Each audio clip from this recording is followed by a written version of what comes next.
I bet the rodeo never starts late. Does it? Just a little bit? Okay, just a minute. Give me a second then. I feel pressure. Did you put that down by Diane? I do actually have one already.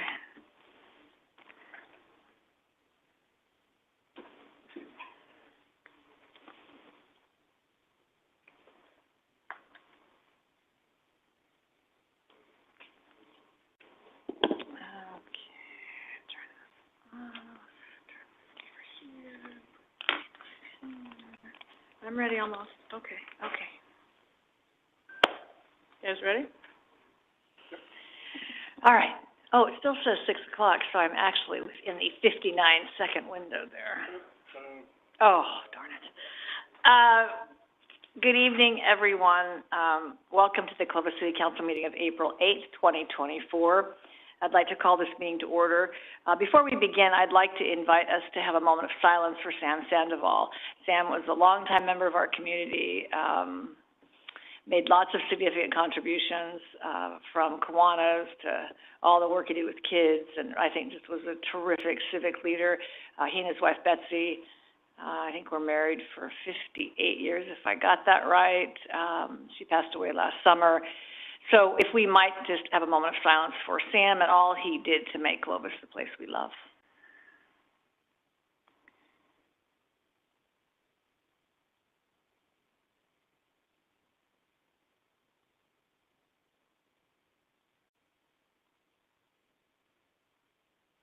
Thank you so much.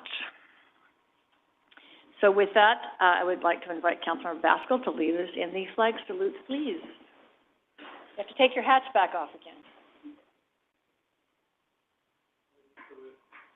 Pledge allegiance to the flag of the United States of America and to the republic for which it stands, one nation, under God, indivisible, with liberty and justice for all. Thank you. Roll call, please. Councilmember Baskel. Here. Councilmember Bessinger. Here. Councilmember Moanatua. Here. Mayor Ashbeck. I'm here. And Councilmember Pierce is absent. First up tonight is a presentation and proclamation to our beloved Clovis Rodeo Association honoring the 110th anniversary of the Clovis Rodeo. Lon, would you like to read this? Honored. Yeah, that's a great poster. Welcome all the Rodeo Association gentlemen and ladies here as well. So today is the proclamation honoring the 110th Clovis Rodeo. Whereas the all-volunteer, not-for-profit Clovis Rodeo Association will be celebrating the 110th Clovis Rodeo April 24th through the 28th, 2024. The more than 700 members of this association have a long history of service to our community and work hard to preserve the American cowboy tradition of rodeo and Clovis Western heritage. And whereas begun in 1914 by the Clovis Women's Club, the ladies initiated the first Clovis Festival Day as a time for family and friends to gather annually in the spring and celebrate their friendship and community. Horse and rodeo-related events were a part of the celebration. And whereas the Clovis Rodeo continues to expand and has grown into a 5-day event, which is one of the top rodeos in California and top 20 in the nation, but remains a family-friendly experience benefiting the community. And whereas the Clovis Rodeo Association continues to improve their facilities and grow their sponsorships and community support so they can continue to provide benefit to the Clovis community for the next 100 years. Now, therefore, be it resolved that the Clovis City Council recognizes the outstanding services to the community that the Clovis Rodeo Association provides as the Clovis Rodeo celebrates their 110th anniversary in Clovis, and does hereby proclaim the month of April 2024 as Clovis Rodeo's 110th anniversary, and is witnessed and signed by our Mayor, Lynn Ashbeck.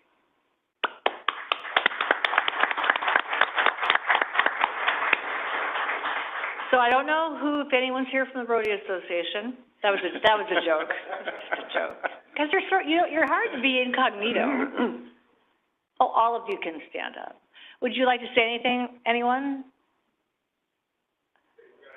Mr. Thompson, you have such a recognizable voice. Sure. First and foremost, you touched on our sponsors, you touched on our volunteers. Touched on our sponsors, touched on our volunteers. That's a couple pieces to the puzzle. You've got to have a good city to work with, and it's been our pleasure to work with you. And we really knew that for many, many years, over 100. But when we went through COVID, you were right there to back us, and that's what got us off the ground and back on track. And we tip our hats to Clovis, the City Council, all your help, your employees. This is an awesome place to put a rodeo on. You make it fairly easy for us, but we thank you so much. We appreciate everything you do for us. Thank you. Thank you so much. We don't want to make it too easy for you. You got to. No, but you supply us with a great fan base also. Lynn can't do it without them. We've got very, very loyal fans that come. Sure. They want to see a good rodeo, and we do our best to keep prices down and to provide them with good, clean family entertainment. And great tri-tip sandwiches. Right. Well, just for myself, on behalf of all of us, but certainly we each might want to say something, but the rodeo is such an important part of Clovis, and we will never, ever lose not just the event, but what the event means and how far back it goes in our history. So for all that you have done for generations to hold on to that and to keep that part of Clovis alive, that is why we are a great community. So it's a great partnership we have with you, and you really do define kind of that Clovis way of life, respect and care and family. And so we are grateful to you for all you do for our community as well. Well, we thank you so much. And that night, Sunday night, when we got done with the last performance, and Jose came up in the announcer's booth, and he said, you know, Clovis was never completely shut down, but he said with this event, Clovis is open for business. Oh, nice. And that made us feel great. Yeah, so, excellent. Excellent. Other comments from my colleagues? Anyone, Drew? Or? Ironically, we've even been recognized by Beyonce in a song called Cowboy Carter. I saw Ron on TV talking about it. That's her new agent, Ron. Yeah, Ron Dunbar. Yeah, in fact, you did. Oh, you got to take her call? Jay-Z Dunbar? Is that? Yeah. Well, I heard him say that you were saving 4 or 5 tickets for her. Are they still? She's coming, I assume. We're waiting. Okay. That'd be interesting. Also, and I'm jumping the gun here a little bit. The Air Board, which I was a member until about 2 months ago, put together a program to replace fireworks with drone shows, because you know we all love fireworks, but it puts an incredible amount of heavy metals and carcinogens in the air.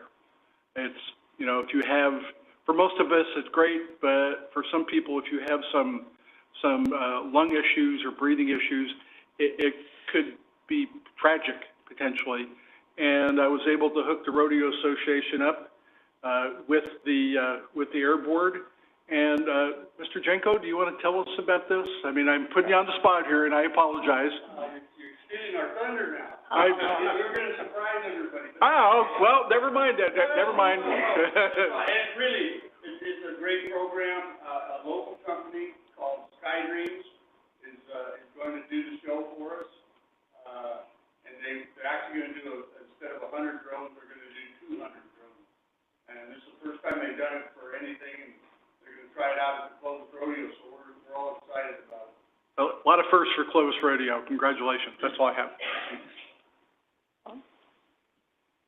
You know, I have the pleasure of going to the museums.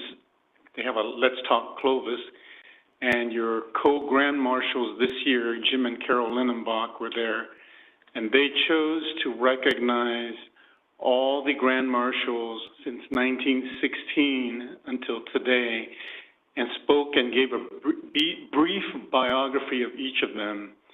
And as someone who came here only in '96, I said afterwards, every new council member should sit and listen to those biographies, because it tells of all the sacrifices, all the love stories, all the businesses and hard work that made Clovis what it is today. And so, and you guys, meaning the association and the rodeo, have been with this city since that time, and all the families that have gone through. And I think we still have our soul because of all those families and what they have given to us.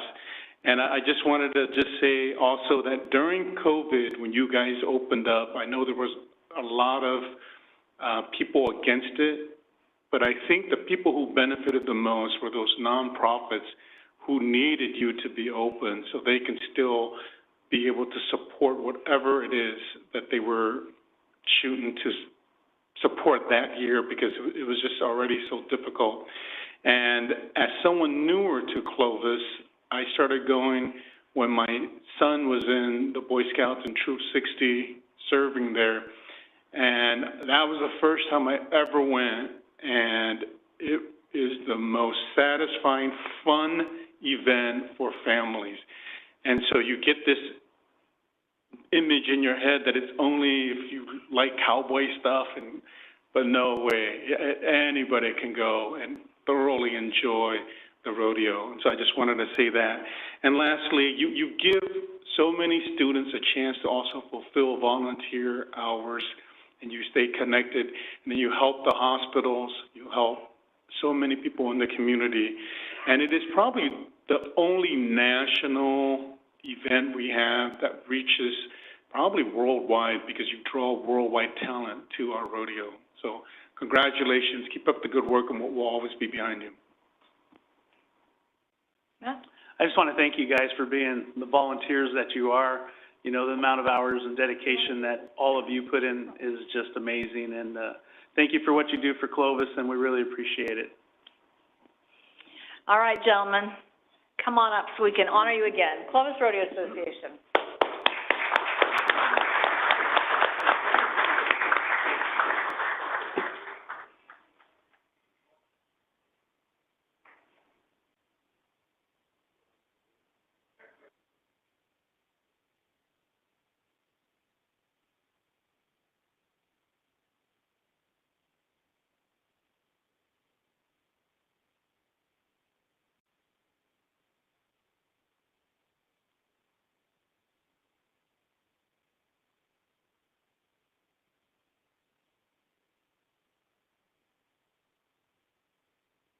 Missing?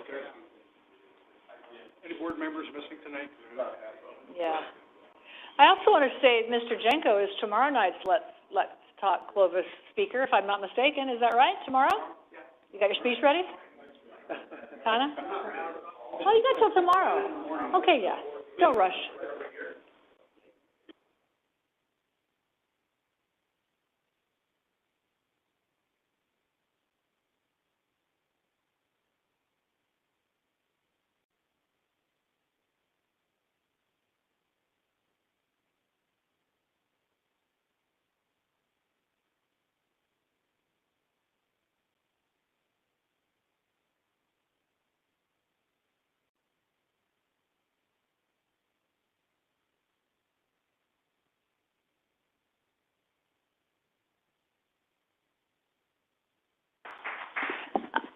I will say that I did volunteer to help Carol compile all those interviews of the Grand Marshals into a book about Clovis, but I don't want to say book around Chad because it makes Chad really nervous. You get a twitch when I say book. So we'll capture those. Thank you, folks. Happy April. Take care. Yeah, you bet. Thanks for everything. All right. Next up is public comments. This is an opportunity for folks in the public to address the City Council on any matter that is within our jurisdiction, but not on the agenda. And we ask that you limit your comments to 5 minutes or less. Are there any of those? Please, you step up and state your name and address and turn that speaker on. Down at the, there you go. Got it. Good job. My name's Robert Higuera, and I live at 88 North DeWitt Avenue, Silver Ridge Apartments. And actually, I brought 3 people with me out of 100 that are scared to come because they're afraid they'll be evicted. I had numerous complaints with the property management company and the ordinance. I had a leak on the 26th in my bedroom. We have sprinklers in our apartments, and when the heavy rain, this is the second leak I've had, and it was leaking on my bed. We're supposed to have a 24-hour maintenance service because we have no manager on site. She's only there, well, when she wants to be. I didn't get any results to the following Tuesday. And now we had a Saturday night, me and one of my tenants were sitting out front, and I heard a crash. And it happened to be one of the rain gutters at the front of the handicap ramp. So I called the maintenance guy, and he said, I'll be right there. Well, he never showed up. They finally came out and fixed it today. But it's on one of the ramps where the ladies could not get in or out. And if you report anything to the management office, she'll give you the response that I'm tired of, I don't like old people. Now, I'm probably the second youngest one, and I'm 72. And she tells me, you see my plaques on the outside the wall here, it says City Council and Chamber of Commerce? I run that. You cannot complain. Now, we don't know who the owners are. It's Wynn Corporation. If you call them, it's a recording back east. There's an office here. There's one in Las Vegas, Bakersfield. Nobody will get back to you. If you do call, they call her and say, well, Mr. Higuera is complaining. And I've gone to the office, or she's come to my door and actually said, why are you calling my corporate office? I said, because I'm not getting help. You know, I'm retired. I worked 27 years of my life. The place is the old hospital, and across from that is the new cottages. Yeah. And I had mentioned one day, why don't we get the same services to people in the new building? Well, they pay rent. Well, my rent comes right out of my Social Security. I've never been late on my rent, and I've been there 3 years.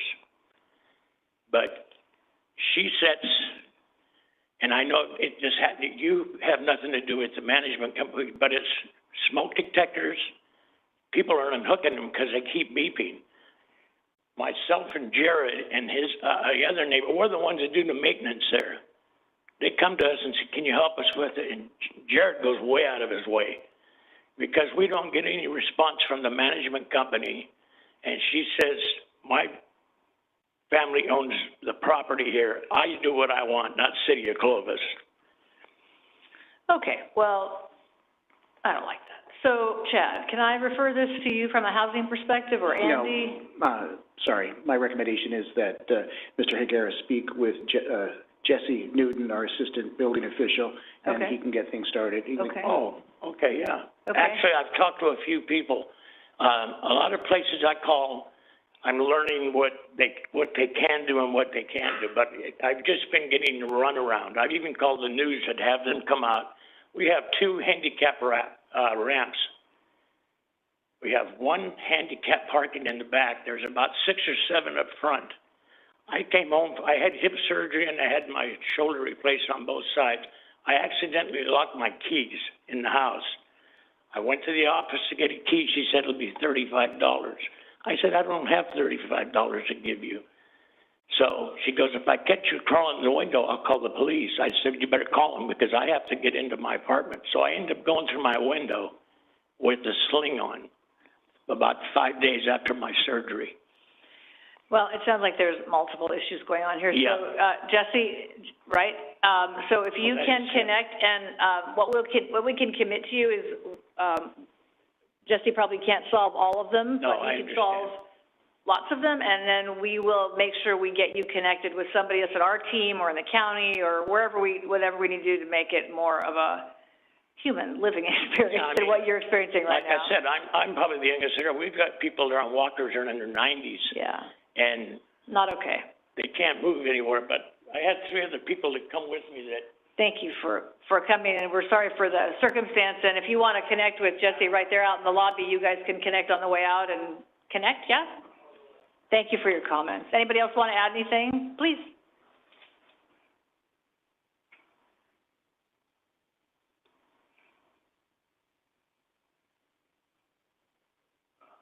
Real quick, I have a service dog. I'm disabled. I have PTSD, and she won't allow my service dog in the rec room or the office.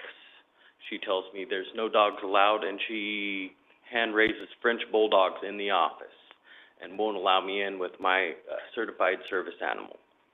I'll just be short and sweet, and numerous other complaints. Yeah. Well, we will certainly do what we can, and at some point it might rise to the level of something civil that we can't help you with, but we will surely do the parts we can do.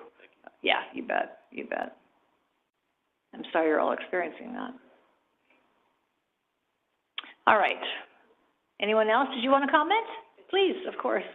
My name is Jerry, and I also live at 88 North DeWitt.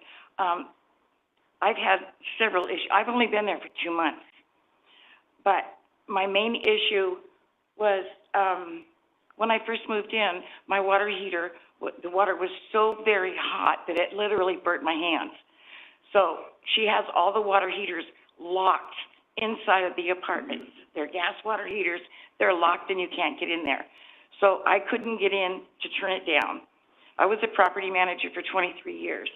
So anyway, when the maintenance man finally got there, when he finally used a knife to get the door open, I noticed that there were no straps on the water heater. So I was curious about that. So I called and asked about it. So on March 1st, he came and brought the straps, laid them by my front door, and he said, I'll be right back. They're still sitting in my hallway. And Jesse, you're going to have your hands full. He did. You better go tomorrow. He did send somebody out. Jesse did send somebody out. It was written up that she needed a permit. We still heard nothing. Absolutely nothing. All right. Well, we'll do what we can. You've got a good team to help you, and we'll see how far we can get. Thank you. Sorry about your circumstance. Thank you. And just take your dog with you. It's okay. All right. Sorry about that. Anyone else for public comment? Please.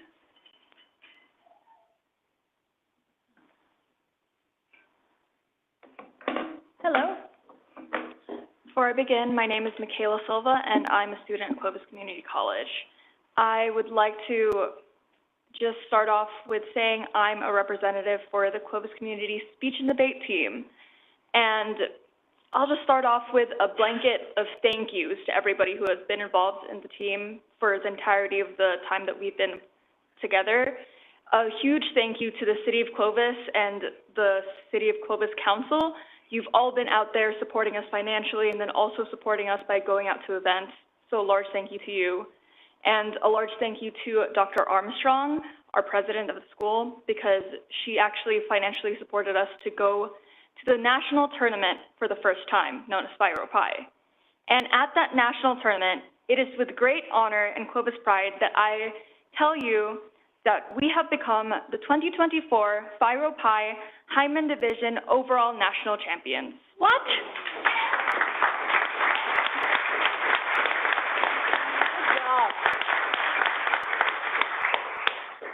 This was an extremely competitive national tournament with 50 schools from across the country.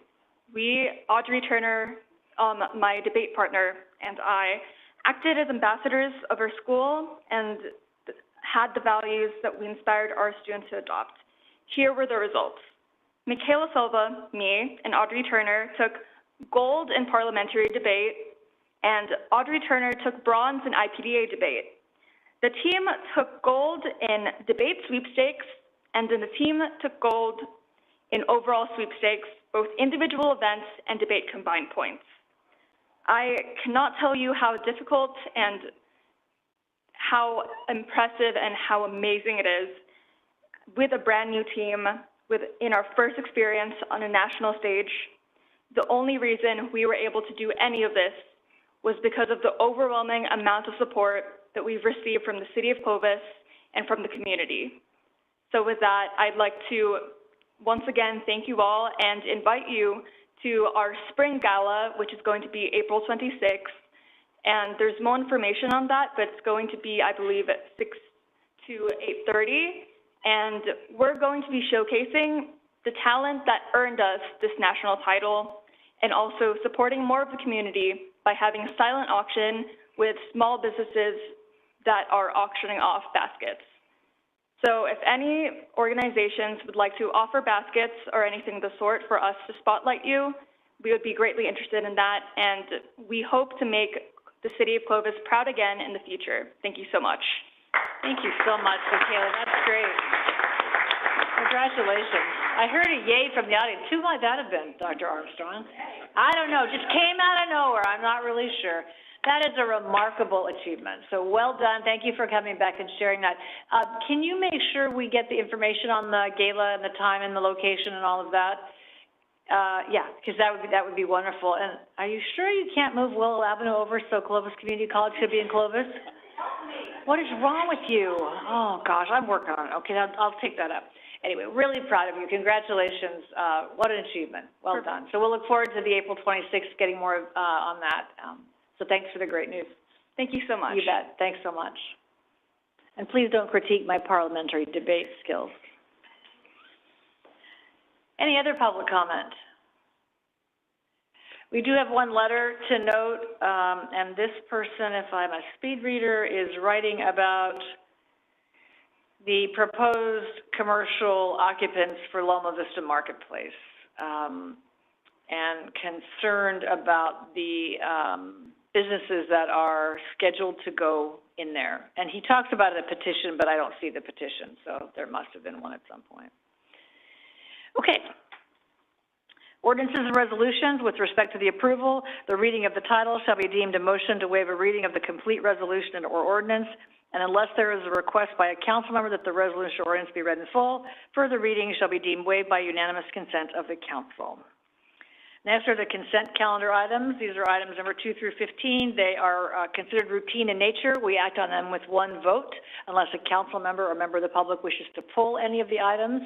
Anyone on the council wishing to pull any of the consent calendar items? Excuse me. Seeing none, anyone in the audience wishing to speak specifically to any of those items 2 through 15? All right, bring it back to the council for a motion if that's your pleasure. Motion to approve consent calendar. Second. Is there any further discussion? There's a motion and a second. All those in favor signify by saying aye. Aye. Opposed? Motion carries 4 in favor and 1 absent. 3 items tonight under administrative items.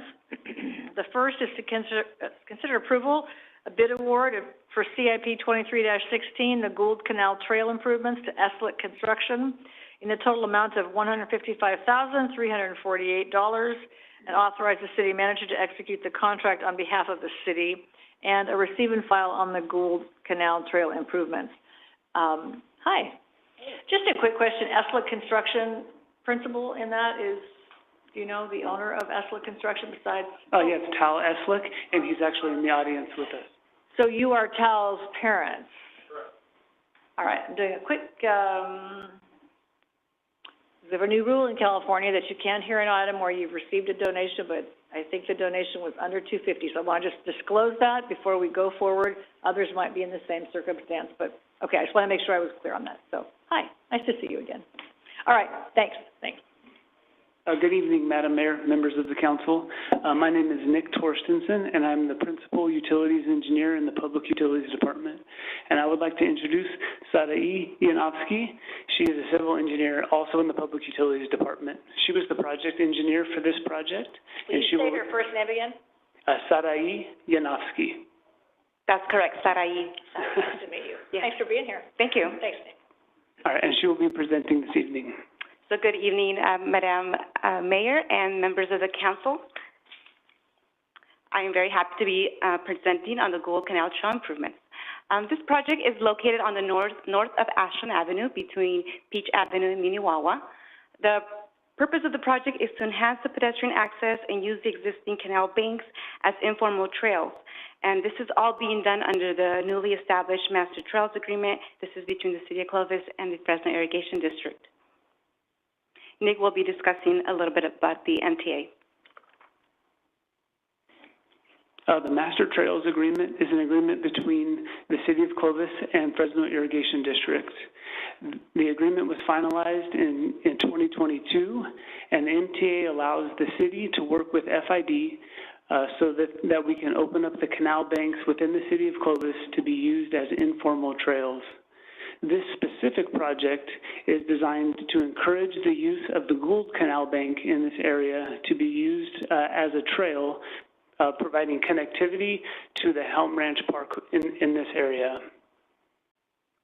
And to accomplish this project, we have a number of project partners that I'd like to recognize. The first being Fresno Irrigation District.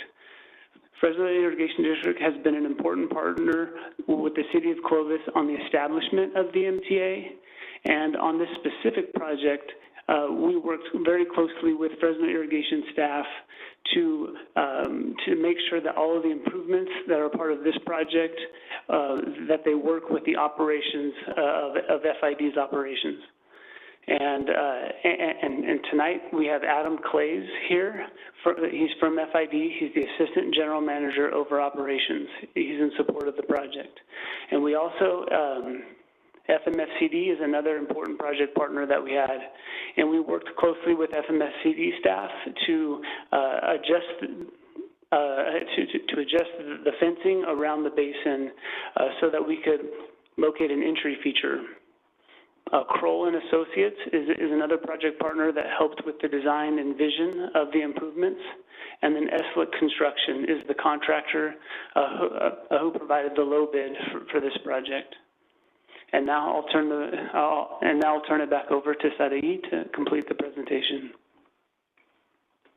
So on this map, the orange line represents the Gould Canal Trail. It is between the existing FID Gould Canal, and south of that area is the Fresno Metropolitan Flood Control Basin S and the Helm Ranch Park. The stars on the map represents the locations where the enhancements will be taking place after construction of the project. A little bit about our neighborhood meeting we had on September 21st, 2023. There was about 5 residents that attended this meeting.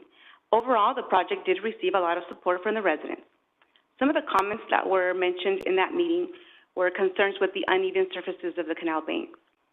The city will monitor and work with FID to improve any potholes or uneven surfaces. They also suggested adding dog bag dispensers along the trail and the park. And the city staff will be working with Parks Department to go ahead and add dispensers along the trail and the park. And they were also eager to find out the project timeline, and we did inform the residents that the start of the project would be early 2024.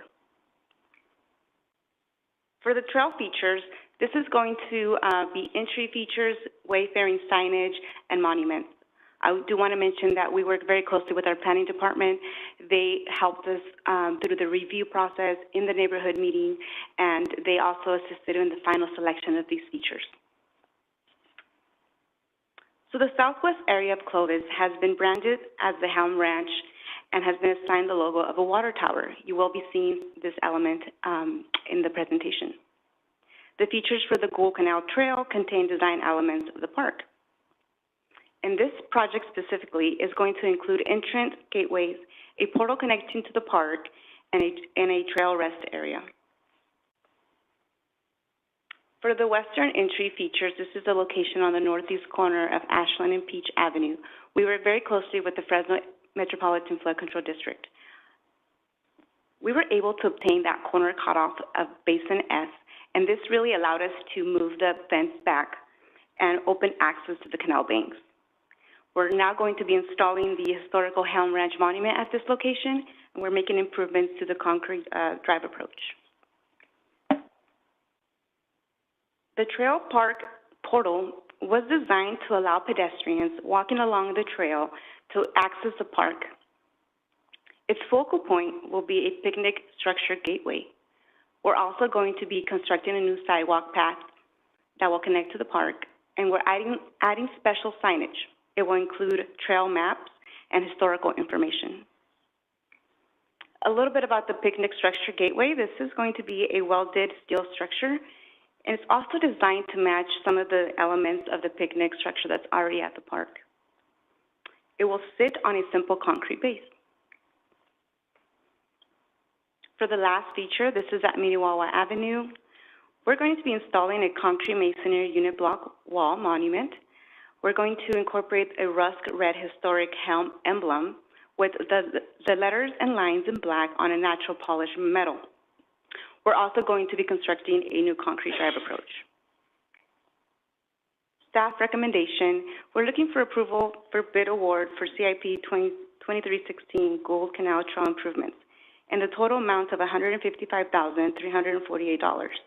Authorize the city managers to execute the contract on behalf of the city, receive and file presentation of the Gold Canal Trail improvement. At this moment, we're available for any questions. I love the smile on your face while you did that. That was very, it looked like you actually were having fun. Not that you weren't having fun. You were having fun, but she was having a lot more fun than you. Well done, both of you. Well done. Thank you so much. Are there questions for our staff? Not really questions, just basically a comment. I'd like to thank staff for their work on this. FID and flood control took a partnership. The southwest area of our community, when it was planned, parks, you played in your own yard. You didn't have to worry about parks.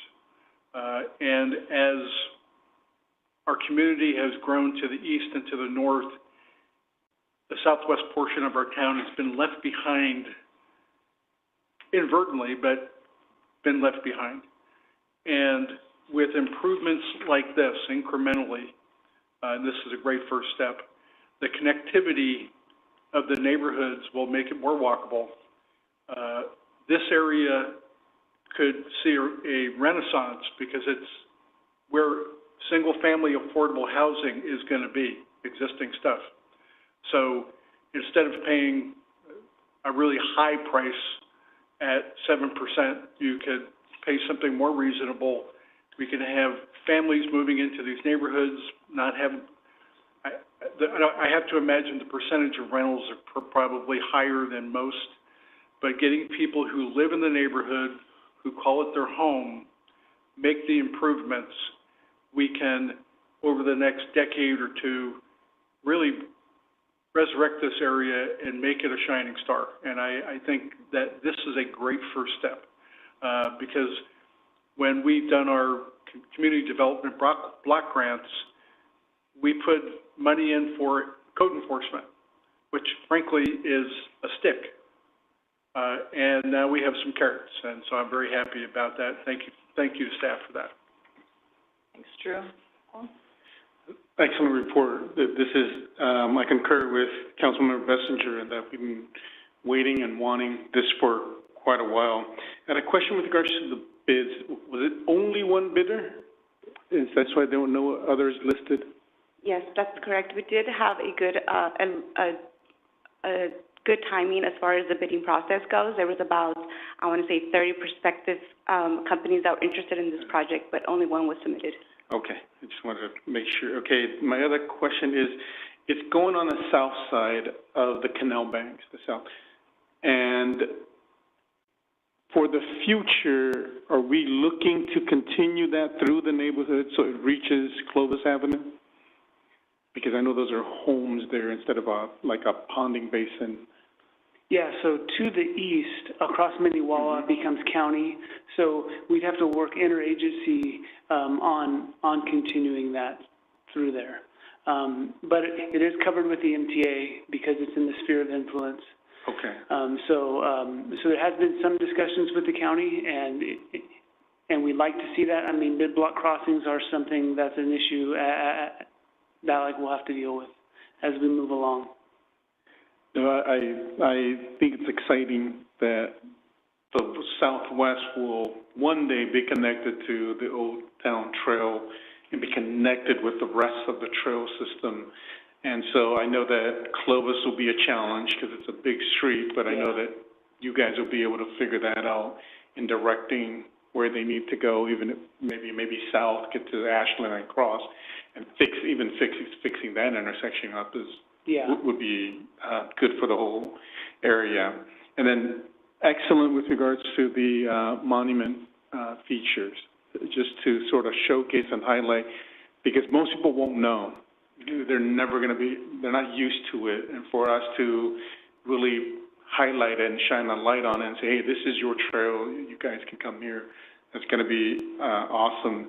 And from what I understand, the south side of Ashland along the canal is not us, correct? Yeah, Caddy Corner. West of Caddy Corner to Peach, the west, yeah, that's in Fresno. Okay, all right. Thank you, that's all I have. Excellent report. Thank you. Matt, anything? I just wanted to give, yes to what my colleague said, but I wrote myself a note.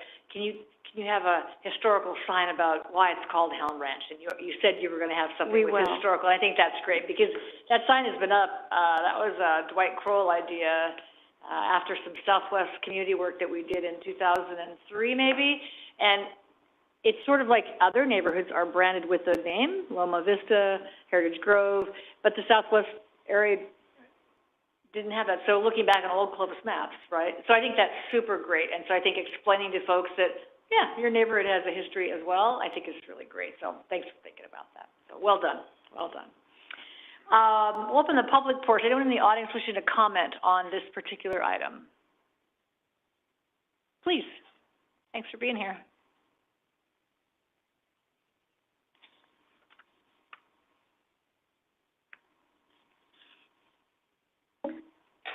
Good evening, Mayor and Council. Thank you for inviting me tonight. My name is Adam Clays with the Fresno Irrigation District. I'm the Assistant General Manager of Operations, and it's exciting to see this first project as part of the 2022 Master Trails Agreement. Clovis has been just a great partner across a whole variety of different programs, this being one of them. We're excited to see Clovis expand their trail system. Myself and my family, we're residents in Clovis. We use the trail systems every week, and so it's exciting to see it grow and be a partner of that with the Fresno Irrigation District. The Clovis Trailways are truly one of, I think, Clovis's best amenities for its residents, and so just to see it grow and expand and improve for everyone is a fantastic program.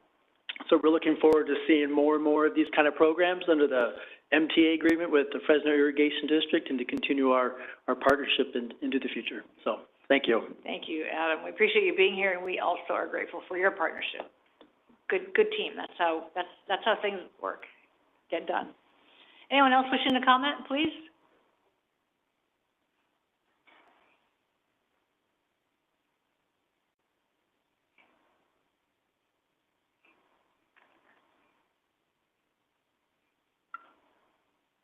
My name is Bill Scott. I've been in Clovis a long, long time. I just wanted to make a simple, stupid little comment. I don't know how many of you have been around long enough to remember Humphrey's fence over by Fashion Fair. Does that ring a bell to anybody? What kind of fence? Humphreys? Karen Humphrey, the mayor of Fresno. I didn't know. Yes, yes. I was impressed that what they're showing up here, the price this is. Humphrey's fence went up for $200,000 that long ago. Oh, wow. So whatever you guys are doing, that's a great deal. Thank you. That's just a comment. Thanks for saying that. I forgot that was one of her legacies, as it were. Thanks for your comments. Anyone else? All right, with that, we'll close the public portion and bring back to the council for further discussion or a motion, whichever you prefer. Motion to approve the bid award for the Gould Canal improvements in the amount of $155,348. I'll second it. And authorize the city manager to execute the contract. I'll second that motion. There's a motion and a second. Is there other discussion? All those in favor signify by saying aye. Aye. Opposed? Motion carries in favor and one absence. Well done, team. Nice to see you. All right. Too many things happening here. Next up is consider and provide direction the results of the ACEL, is that how you say it? Is this related to ACEL from Heritage Grove? It's ARACEL. Okay, too many, sorry, not enough syllables. All right, Cal Engineering Group analysis of the City of Clovis Water Master Plan project cost estimates. Paul Armandaris, Deputy Public Utilities Director, is the staff with some help, it looks like. With some backup, yes. Backup, yep. Good evening, Mayor, members of the council. So to my right, I have Tony Akel with the Cal Engineering Group, and to the right of that is Mike Price of Stantec. They're the consultants on this project. I'll start with a couple slides, and then I'll hand it off to Tony to go through his presentation and analysis of the development impact fees and the water major facility fees. So as you may recall, on June 5th, 2023, Council approved all development impact fees except for the recommended 60% increase in water fees. There's a lot of discussion about the 60% increase with the development community. Based on that discussion, Council further directed staff to come back with 2 workshops. That first workshop was presented on January 8th, 2024 by Cosmont. That workshop was a review of the methodology of the fee program in general and how we calculate those fees. The report from Cosmont found that the city's current methodology of calculating diffs is sound. The city's current diffs are comparable to other fast-growing cities, and diffs have a modest impact on development, about 5 to 8% of the home value. Out of that report, there was one last item that the city should explore alternative funding methods, like CFDs or Melaruses. We're still in the process of developing that report and putting that together, and we'll be coming back to council with that report in the coming weeks. So this workshop and why we're here tonight is workshop 2, which is the validation of the Water Master Plan CIP, which is the Capital Improvement Plan cost estimates. The Water Master Plan is a component of the general plan, so we have the general plan, and the Water Master Plan is the infrastructure that is needed to serve that development or that growth based on the general plan. Provo and Pritchard, or PMP, is the city's Water Master Plan consultant. They developed the 2017 Water Master Plan. Within that Water Master Plan is the Capital Improvement Plan, which identifies the costs for projects needed to build out that infrastructure. The costs were updated or revised in 2022 and in 2023. The 2023 update resulted in a proposed increase of 60% for water development impact fees. Again, that was not approved, and it was recommended that a third-party review of the CIP cost was completed. A couple months after that, we went out, reached out to several engineering consultants. We received a proposal back from a Cal Engineering Group, and they were selected to review our diffs in October of 2023. Stantec, again, is a sub-consultant. They specialize in treatment plants. And ultimately, what Cal was tasked to do was to review the 2017 and the 2023 CIP cost estimates and the contingencies in our water master plans and compare those to industry trends. So with that, I'll hand this off to Tony. All right, thank you, Paul. Introductions. First of all, Madam Mayor, council members, pleasure to be here to talk about this report. Tony Akel, Akel Engineering Group, and I've spent the past 35 years working on master plans, just like the ones that we reviewed in this effort. And throughout our state and even outside our state. And that included the effort of reviewing capital improvement projects, reviewing how much project costs. And at this time, I would like to also introduce Mike Price, having talk a little bit about himself and his experience. Thanks, Tony. Just one other point is I've been in the business for 40 plus years, specializing in especially water treatment plants, but also wastewater plants, recycled water plants, et cetera. But we also just finished the surface water treatment plant evaluation for the city. So that was a separate contract from what we're doing here, but the costs that we provided for that were incorporated into what Tony's doing. Thank you both for being here. Paul, you should have gotten 2 people with a little more experience. It's hard to have like new hires, no experience. So thank you both for the work. Go ahead. Next slide. So we're going to keep this presentation brief. Few slides. We're going to talk a little bit about the objective. I think Paul covered that. Our methodology. How did we do our effort? And then we'll compare costs. The costs that were developed in the master plan, and then the costs where the industry trends we see the industry trend going. For the pipelines, for the pump stations, essentially the facilities that are required to run the water system. And then item 4 is the surface water treatment plants, and we'll also talk about the contingencies. Those are additional costs that need to be incorporated in the costing of the capital improvement project. And then the last item will be a summary of the recommendations. Objective. So this is the third-party quality control review for the water master plan, the one that was completed in 2017, but also the one that was updated in 2023. And it's specifically for the costing of the master plans. And the comparison is with industry trends in 2023, when this effort was completed. The methodology. Can I ask you a question? Can you go back? I know this is weird. First slide. So the problem that you're solving for, you set out to do this work to compare the cost methodologies versus I assume it's to determine if the costs are adequate? Correct. It wasn't just to compare and go. How does our methodology compare here in Clovis to others in the industry, other master plans that are completed? Okay, thanks. So this is a diagram on the right. I'm going to focus on the right-hand side of the screen. The top portion of the diagram illustrates this methodology. It's called the unit cost methodology. Why? Because it's based on a unit cost. 1 foot costs $1. 10 feet, it's $10. You multiply it by the length of a pipeline, as an example, or if it's a pump station, it's by the quantity of the pump station. So that's the unit cost. A times B equals project construction cost. In addition to that, there are contingency. When we say contingency, that includes engineering, it includes administration, it includes construction, unforeseen events, it includes inspection, so all the other soft costs that need to be added. And that's the second line item. And when you add them all together, that becomes your capital improvement program, and that's the program that is used for budgetary purposes.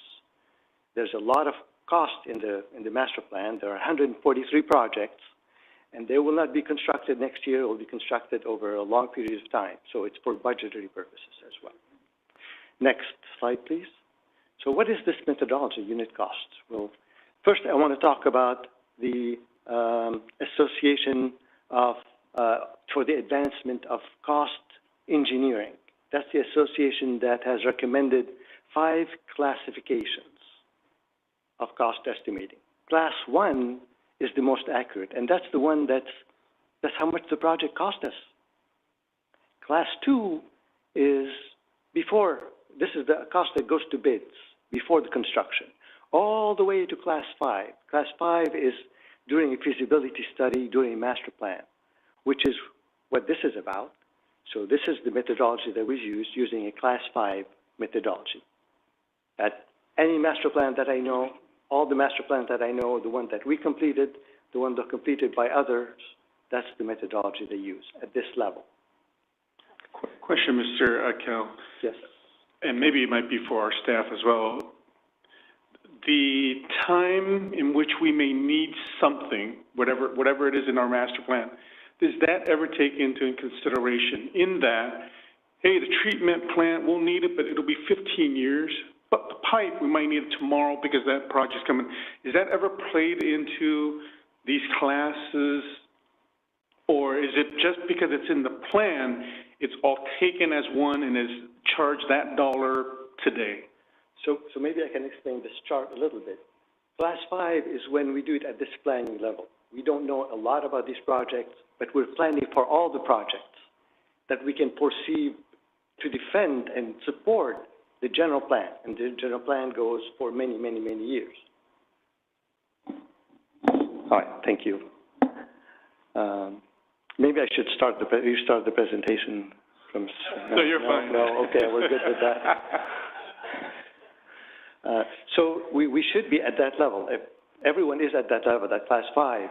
But as a project is selected with a immediate horizon or short-term horizon, it's selected, then we start looking more into it. And your staff will be doing additional analysis to determine more accurate cost. And this is where you go to a class 4, then a class 3, then a class 2 before it goes to construction, and class 1 is how much did it actually cost us.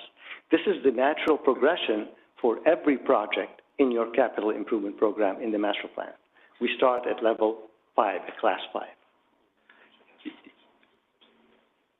Questions? And then I think you mentioned escalation of costs. Was there a question about escalation? Paul, you were going to say something. I was going to wait for you. Yeah, I was going to say, so as Tony was saying, during the development of the master plan, it's today's cost for a variety of projects. I will say, so the 2022, 2023 updates, as we do a full fee update, which what was recommended was every year we do a CCI, and then every 5 years do a full update.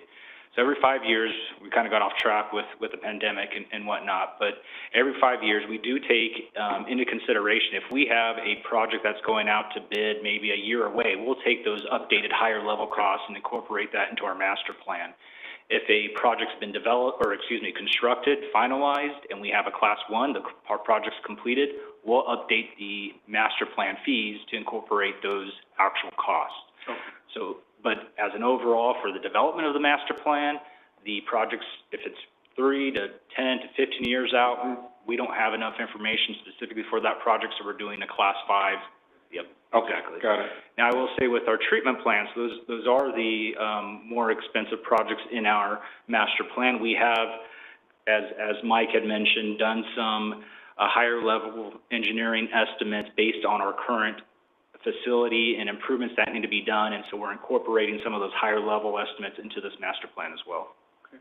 Does that answer? And in our current fee assessment, we as the city do have different projects in the different classes,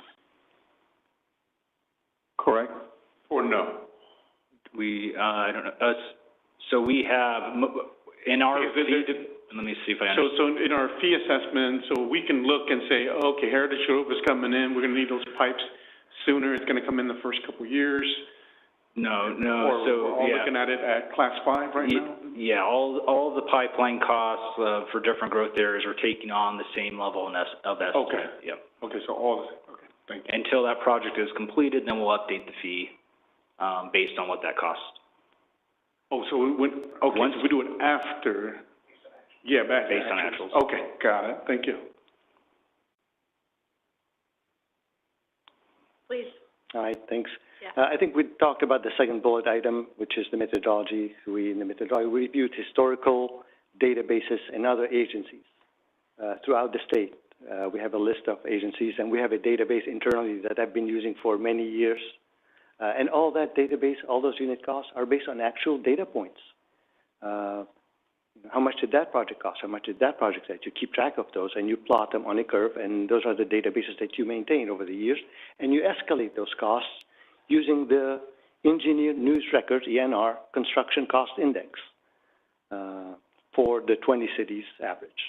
And this is like a date stamp. You date stamp that cost, but it's not a cost that was $10 10 years ago. No, we escalated, and it's now $100. And so this is the methodology in general, and this is very acceptable. This is done on master plans. Again, as Paul mentioned, for larger units, items, Clovis directed for more effort. And that's for the treatment plant. Next slide, please. So now we're going to take a look at some comparisons. How did we do on pipelines, as an example, on tanks? How do we compare to the industry trends? Next slide, please. This is a graph on the right-hand side that I want to point out 3 lines. The first line is the dashed red lines, and it's labeled with the letter A. That's the 2017 cost estimates. Those are the costs that were in the 2017 master plan. Your staff directed the consultant to continue and update those costs. Take a second look in 2022 and then 2023. We only show 2023 in a solid red line, and that's the line that's also labeled with the letter B. How do these lines compare with the industry trends? The industry trend is shown in the blue line. that is also labeled with the letter C. And so we can tell from this graph that the exercise in 2022 or 2023 has moved that line closer to the industry trends. It was definitely a move in the right direction. It should have been done. And our recommendation is that the industry trend is a little bit higher than what the 2023 update aimed for. And that's where we leave this here as a recommendation. Mr. Carroll, so internal, oh, Siri answers somehow.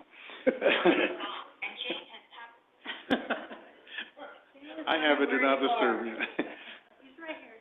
So really, we were below what we should be at the industry standard, even the last time they came forward. Is that accurate?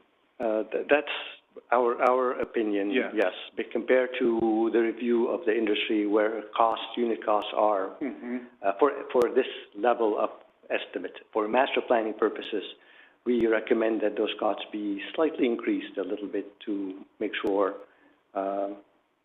we're covered. And if I could just add to clarify, is going to be that A is where we're at right now. B is what was recommended last year with a 60% increase, but it should actually have been C. So we can assume this year that gap is even larger then, right, yes. John? Yes. Okay. So the following slides will go a little bit quicker because it's the same comparison. In this case, this is for storage tanks. You barely see the difference here. Storage tanks estimates were right on in 2017. So the A line, the B line, and the trends, spot on. So here we're saying the costs that were presented in the master plans are defensible and adequate. Next, we look at pump stations. It was a little bit different on pump station in 2017. Line item, you can see the line, the dashed line labeled A, and the red line. It was an increase, definitely an increase.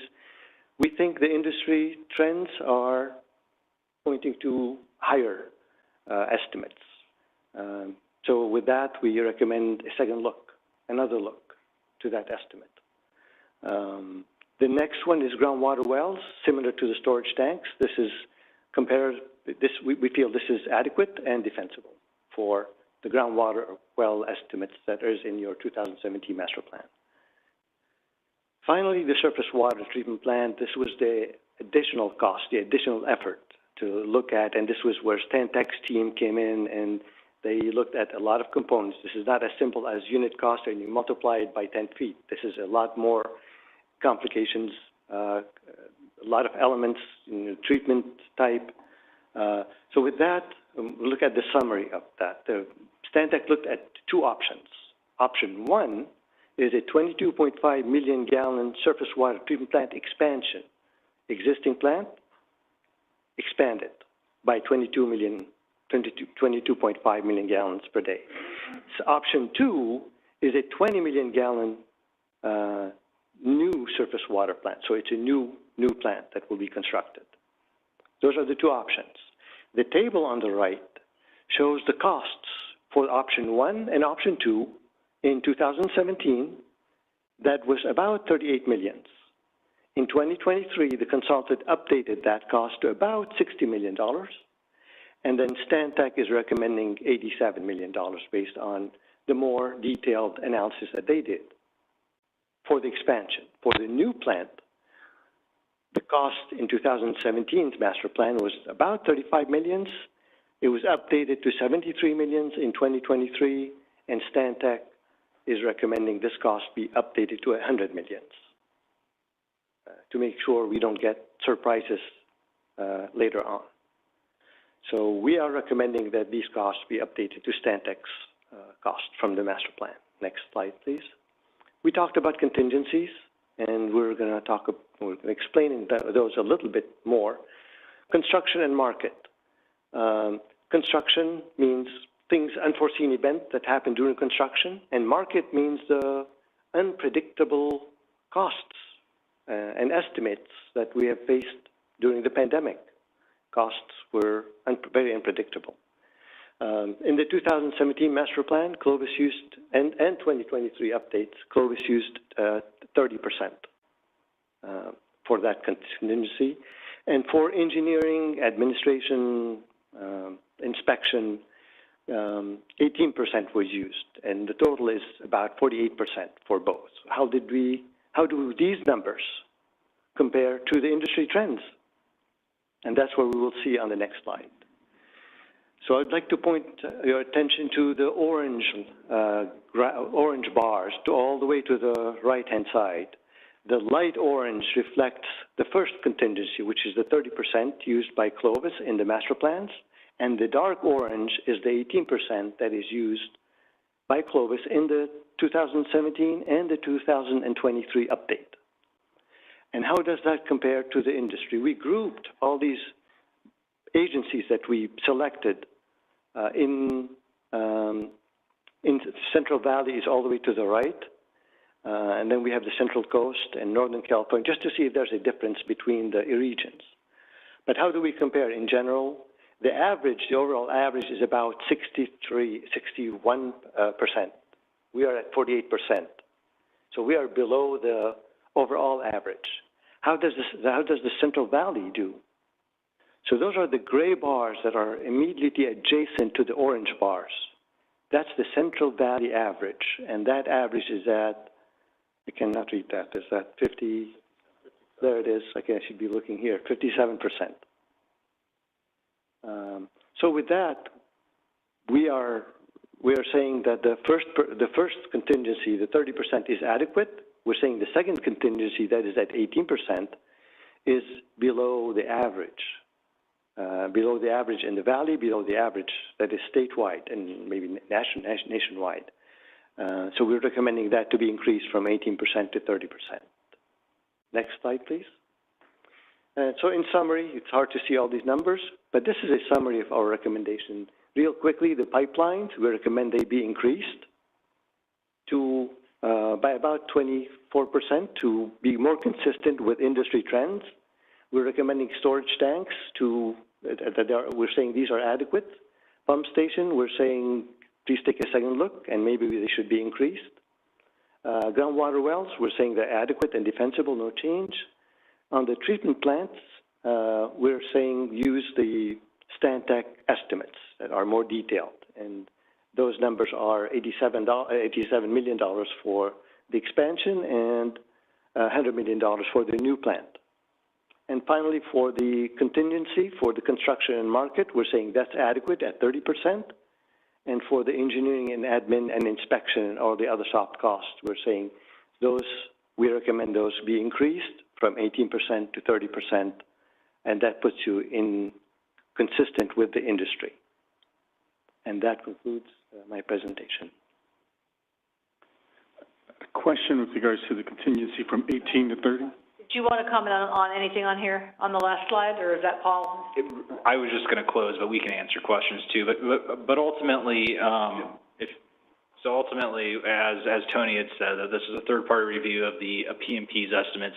Ultimately, PMP is the consultant, the city's water master plan consultant, who's developing the costs that will be used for the fee update. And so they're currently working on that right now. Staff's recommendation is that we incorporate some of these results. We pass these along to PMP, but ultimately PMP is going to do their own checks. They're going to look at, we had a really good meeting with members of the industry last week. They pointed out, looking at some cost estimates and projects in the area specifically that have been recently constructed, so PMP is going to be looking at that as well, incorporating all of that into their fee update. Just as a side note, we are also looking at the wastewater fees. We have a draft report, but we will likely be reviewing that and then including or incorporating the results of the wastewater report in the 2025 diff. So in the upcoming weeks, the next couple of months, Renee's team will be up here with the 2024 diff update, and then in 2025 we'll take a look at the wastewater. Thanks, Paul. Okay, go ahead. Sorry. A question with regards to the contingency of the 18 to 30%. Is your basis only because we're below the industry, or did you actually look at why we were charging for engineering administration at 18 and saying, hey, when you looked at those, you didn't put these in? And so in other words, are we doing it just because it's the industry, or are we doing it because our staff did not take into certain things into account with the engineering and what are those, engineering and administrative fees? So I think the actual calcs will be back to your staff. This is a recommendation of what we found in the industry. This is what every other municipality and agency and this water district are finding is the true cost. I can tell you, I remember I've been doing this for many, many years. Those two numbers used to be 15% in the old days, way back, old days. I still have many clients that started with that. But eventually they were finding out this was not paying the cost of the true cost. At the end of the day, who's holding the bag? If the numbers are low, who's holding the bag are, the existing users and the budget shortfalls. And so most agencies have been updating their numbers, increasing their numbers, knowing that they don't want to go back and place that cost elsewhere. It needs to be where it belongs. This is a good time to place it where and budget for it. So this is a survey, and I think at the end of the day, your staff will take a second look and review and find and let you know if something could be done or if there needs to be some kind of an increase, some kind of an adjustment. Because I'm telling you, everyone has been adjusting those numbers to reflect the true costs. And I'll just add, during the June 2023 meetings, that was one of the discussion points, was the contingencies and the 48%, if you recall, that is used. And so we weren't sure what other master plans included and what throughout the state, what do other master plans include as far as contingencies in their cost. And so that was the evaluation that Tony had brought forward, the recommendation being 30/30. We as staff are still going to take that. We'll take that back to PMP. We're not necessarily recommending at this point that it will be 30/30 through the diff process. With what PMP is going to do, they'll come back and maybe keep it at 30/18. Should we increase it here, we'd have to also increase wastewater, and then the building industry had some other concerns with how we calculate their engineer estimates and the reimbursements there. And so there's a lot more work to be done. We're not necessarily recommending at this point to go 30/30. That's just what we saw as industry trends. We're at 30/18. I think the big thing to note is that we're in the ballpark and it's not too high. Yeah, my only comment with regards to that is, as long as our explanation to the industry is just not, hey, that's the standard, I think we do better and say, no, these are the costs. We have been low. We have been supplementing admin and engineering with these other fees to cover the actual cost. So in other words, I prefer that more than, hey, it's industry study, let's just go 30/30, whatever it is. And I appreciate that you're saying and assuring us that that is what we're going to do. We're going to go look at it and actually give hard numbers to see what is, that actual, as close as possible cost for those contingencies. So I appreciate that. And I can tell you, if the 18% comes back justified, that would say that your staff are super efficient. They probably deserve raises. Yeah. So that is, I think that we beg to say that because they think they do a lot, regardless of the department in this city, with the admin fees and all the costs much lower than it should be. And I think Mayor's been saying that with regards to all the fees that we charge 10 years later instead of doing it annually or as needed. Yeah, if I can make a comment, I think most of the utilities that I've worked with, when they actually do audit, they find that their engineering and admin costs are higher than what they use in their master plans. So if you went back and did an actual accounting, it might be, I don't know, but it might be more than 18%. But I will say that, a relatively small, I do a lot of work for agencies like San Francisco PUC and East Bay Mud and so forth. I mean, their engineering and admin costs are astronomical, and with you got a relatively small staff, a small group, and they tend to be a lot more efficient. So I would tend to see it being closer to 18% than I know San Francisco's like 37% when they audited it. So, I would encourage and, just to see what the actual cost, like you're saying. And Mr. Akel, Mr. Price, I know that we did not ask you to look into the questions that I think we've been having with our staff is, our policy has been new development pays for all these things, because it's new. Do you see in other jurisdictions where it is actually shared?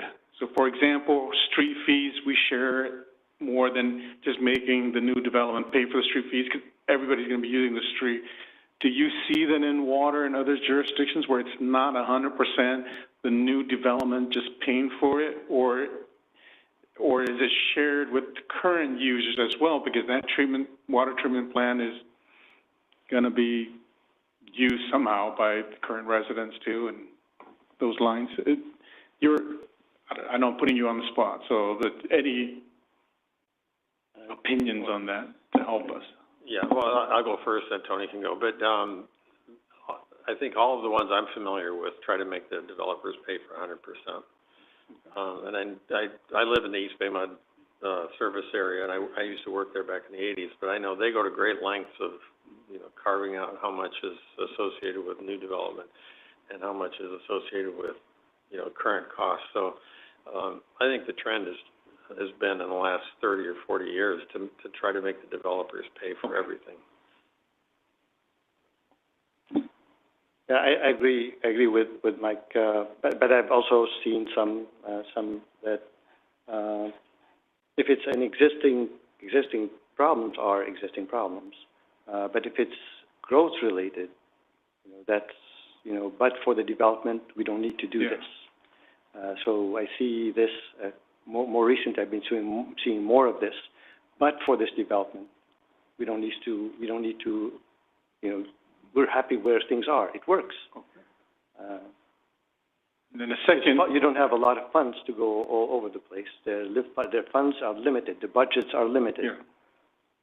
Yeah. Second scenario is we've heard that why not make it regional in that the Southeast already has the capacity and it's already paid for what it needed.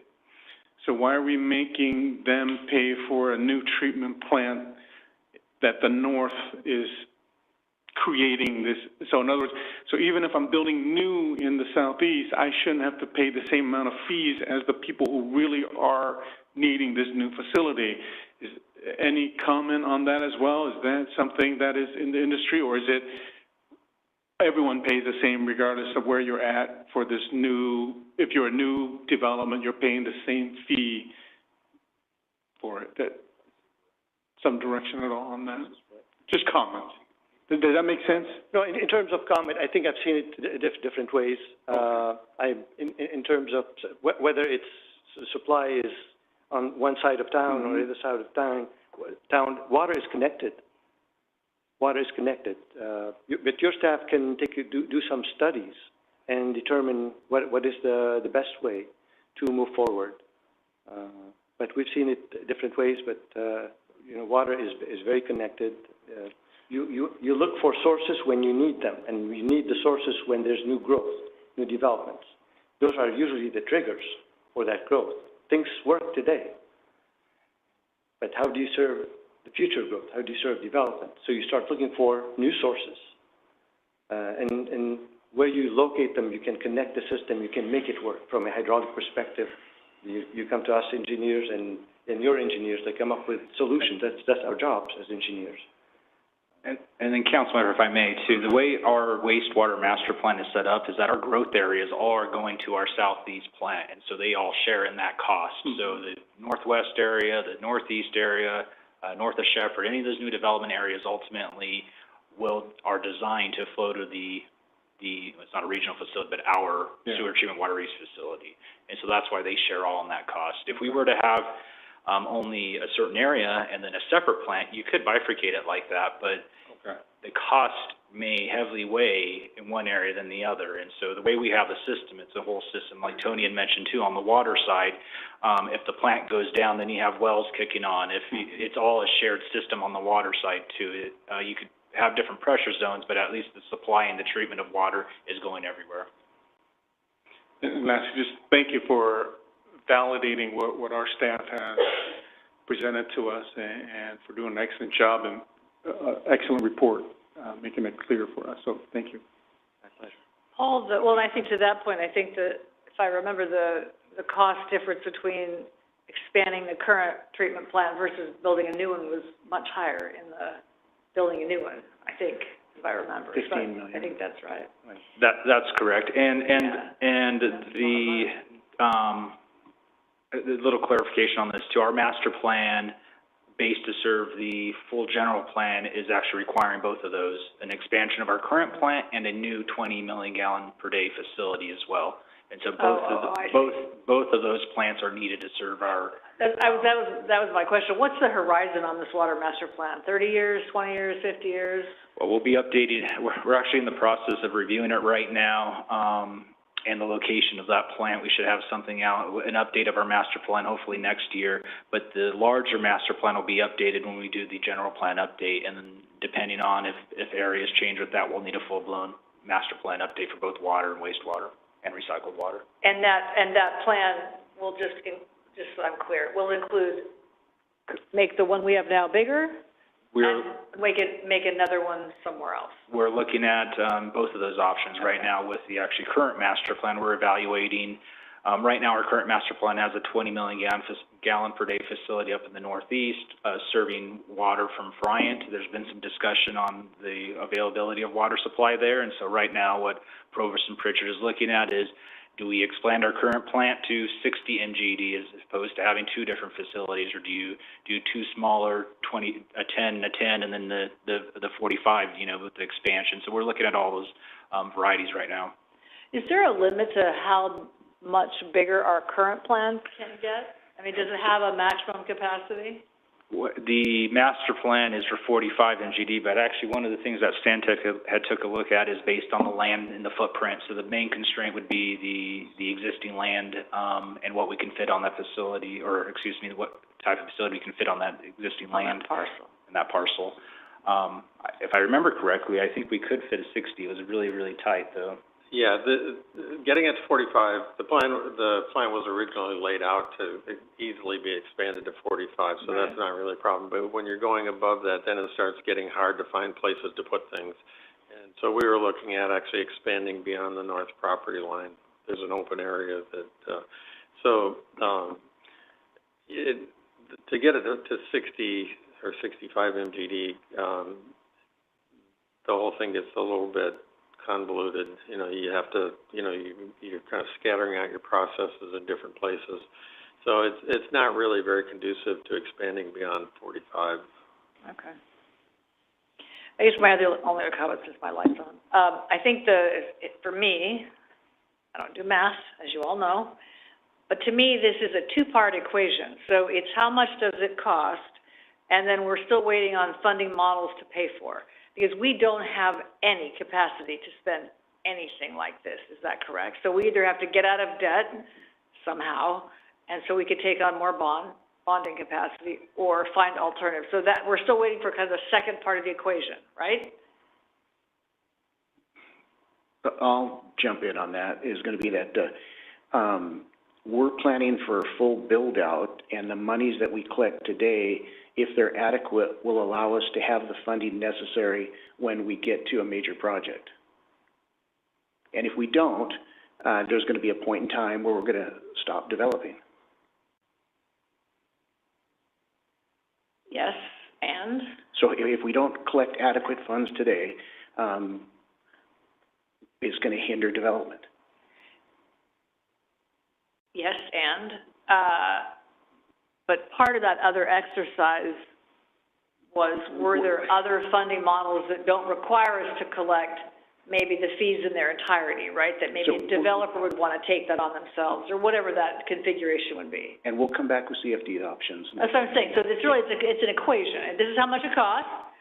Pay for it any way you want or not, but that's how much it costs. And then these are mechanisms to pay, and the council and the staff can decide, what makes the most sense. Yeah? So I just want to make sure. Yeah.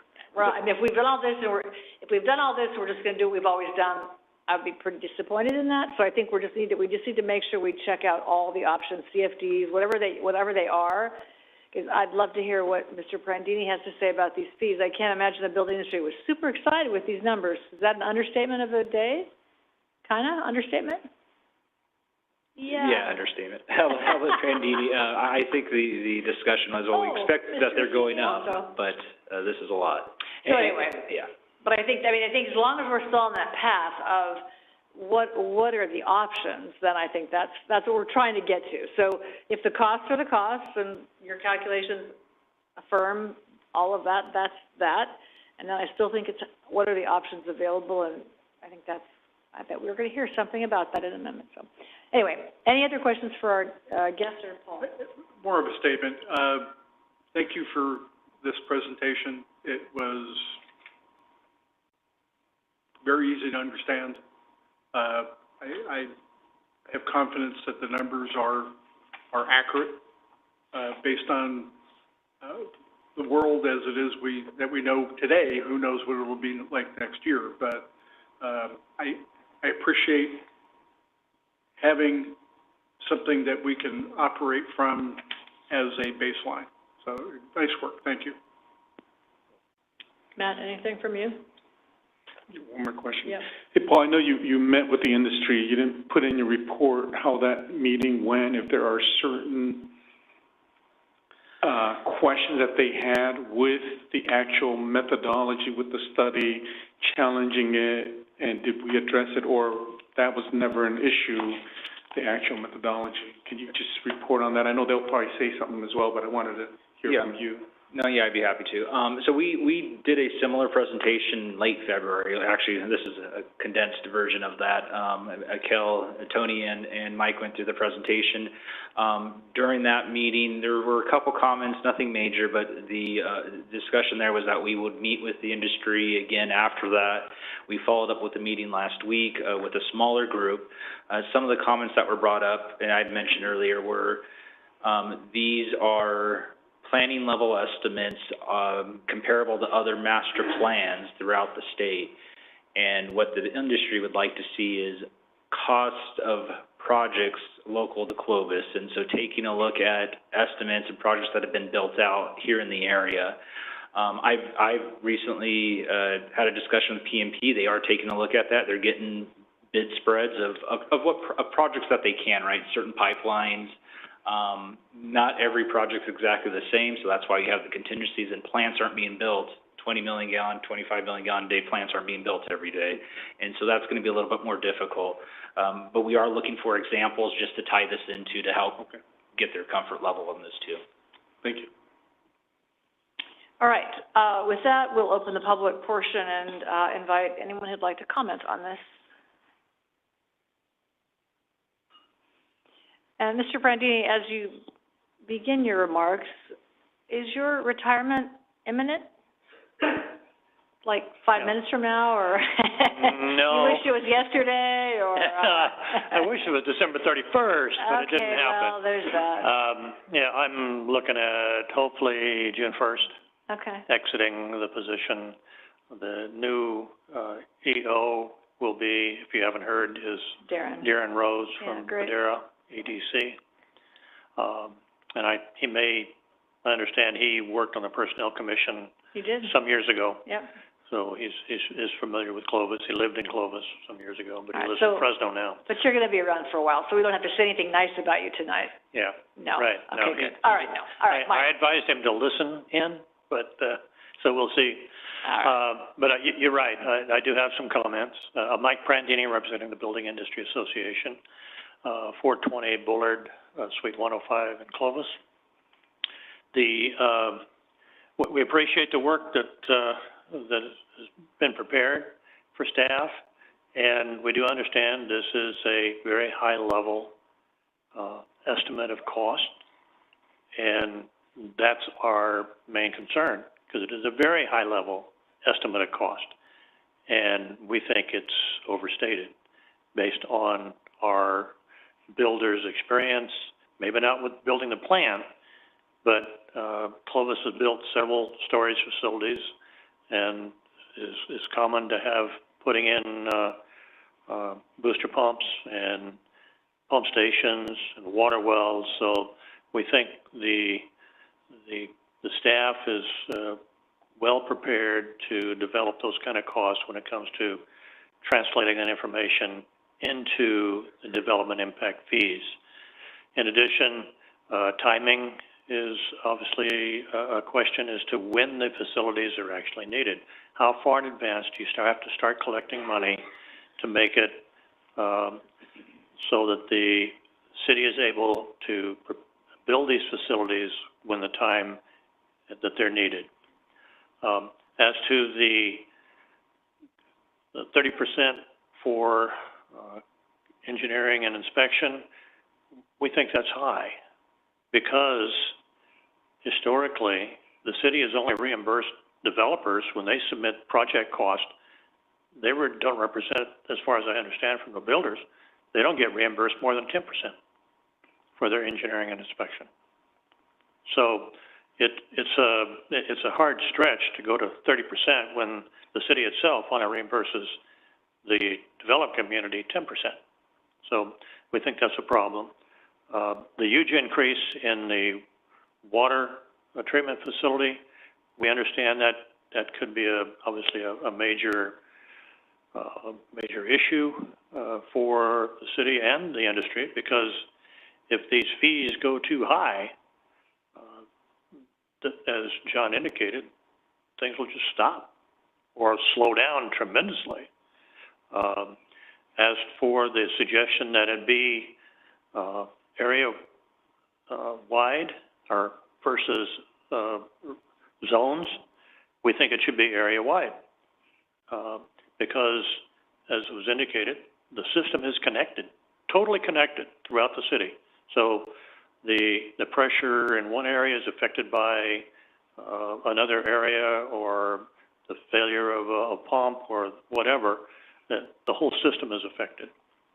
And with regard to the sharing of cost, we believe that analysis should be done, as with the existing plant.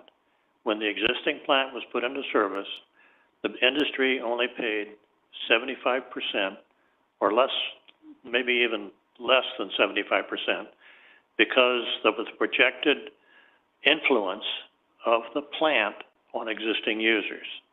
So the users picked up a portion, and it was at least 25%, as I recall. That's been a long time ago, because I was finance director at the time those bonds were issued. And Alan Weaver spent every nickel of those bonds putting that facility together. But the industry paid at most, I think, 75% of the cost. And we believe that with the addition of the expansion of the plant, the area of influence, given the requirements of the state for the Sustainable Groundwater Management Act, that because of the impact on water wells and the shutting down of water wells to extract for residential use, the influence of those plants will be greater even with the expansion.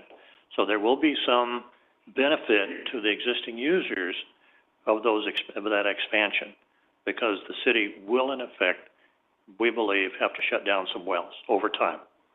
And it may be before or after the treatment plants are put online, but I was not aware that the staff was considering, in addition to the expansion to 45, that they would also need an additional 20. I thought it was one or the other, but as explained, they're looking at a lot of options.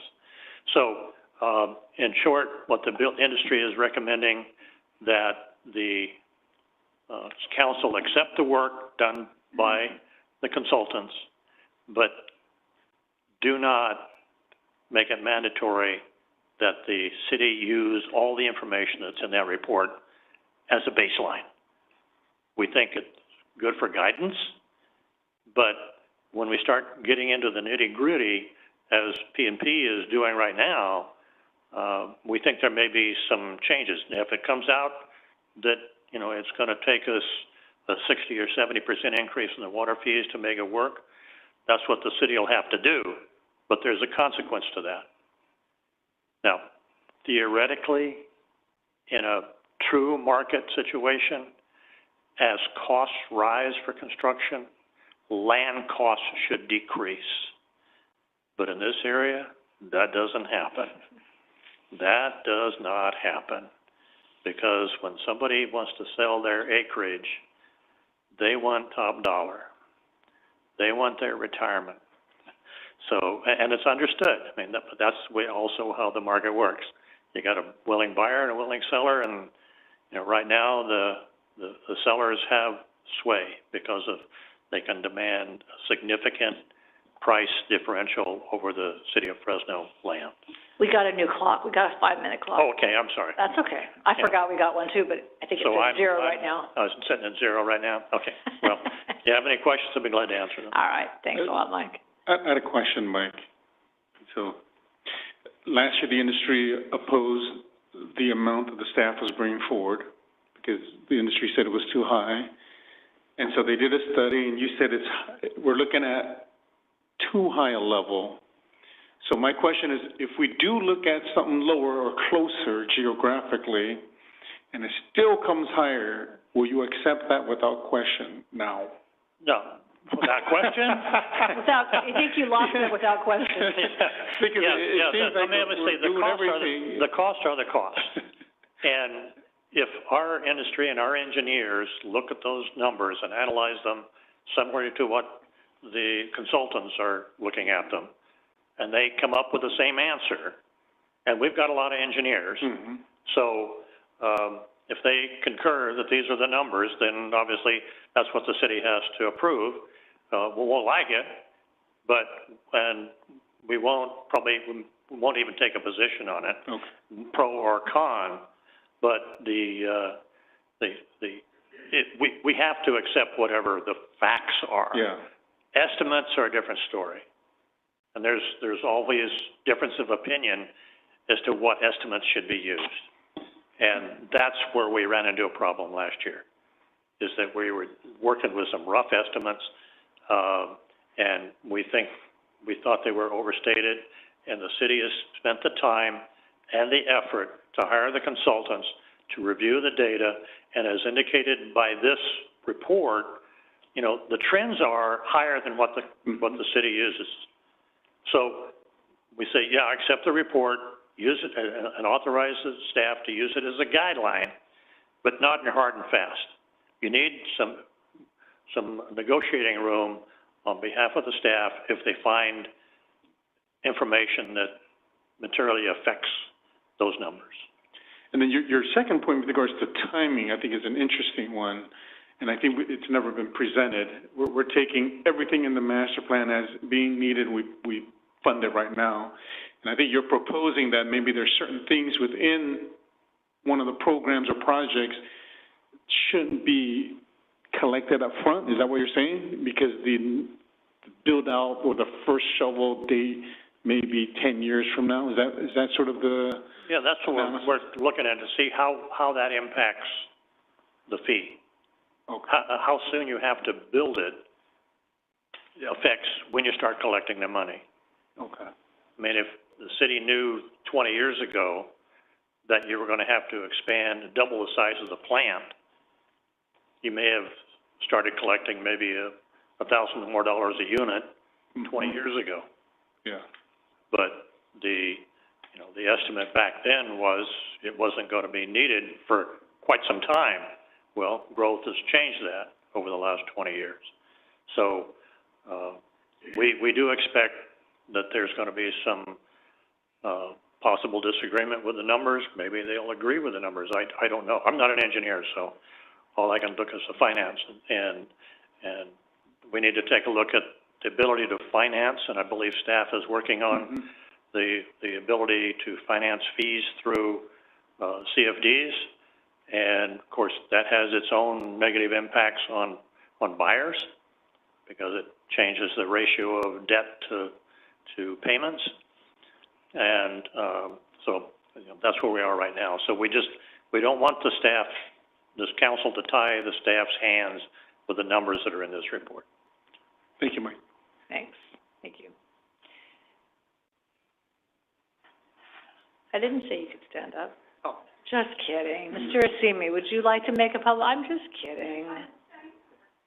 So where did you go for? Look like you're ready to stand up. Good evening, Madam Mayor, and members of the council. Darius Asemi with Granville Homes. Mike really covered it very well. 2 quick points. You guys are going through a general plan update soon. Mike is correct. The land cost is high in Clovis because it's a very desirable place to live, especially in the Clovis Unified School District. I'm going to encourage you to take a look at your expansion. If you add it, I'm going to make this number up. Don't shoot me. 5,000 acres. You can spread the infrastructure costs over a much larger number of units. And also land costs will stabilize when there's that much supply of land available to develop. There's going to be a shortage of housing, and we know that jobs and industry move to an area where the middle class can affordably buy a home. And if you don't have an affordable stock of housing, you're not going to attract industry. That's the problem California is facing. One of the reasons folks move to Central California is because of our affordable housing. The more affordable we are, I'm not talking about state affordable housing, I'm talking about market rate. Supply goes up, price stabilizes, and in many cases, price actually will come down. So I would encourage you to take a look at that, how to increase supply. And also, the second point, which you have brought up, and Mike Prandini just brought up, is really financing mechanism. We want to take a look at that. We encourage this council and city manager's office to take a look at what financing mechanisms are available so that the impact isn't upfront. There's not a sticker shock. Again, I'm going to go back to having more homes that the workforce and the middle class can afford. We're going to attract more industry and jobs of folks moving to our area. Thank you. Good points. Thanks, Darius. I apologize. I didn't know. I invited him. I didn't know you actually. I was making my way. Please. I'm in heels. Harder. Hi, Julie Kutka, 679 West Indianapolis. So I just wanted to say that I'm happy to see that we're looking at CFDs for funding because as we've worked through funding for impact fees, I was looking at other munis, and an example is San Diego. San Diego's infrastructure for their sewer and water was going to fail. And what they did is they created the CFDs that were going to be needing to use that infrastructure when the new development came in, and they were able to fund for sewer and water, right? So I feel like, unfortunately, over in the valley, we are not utilizing CFDs.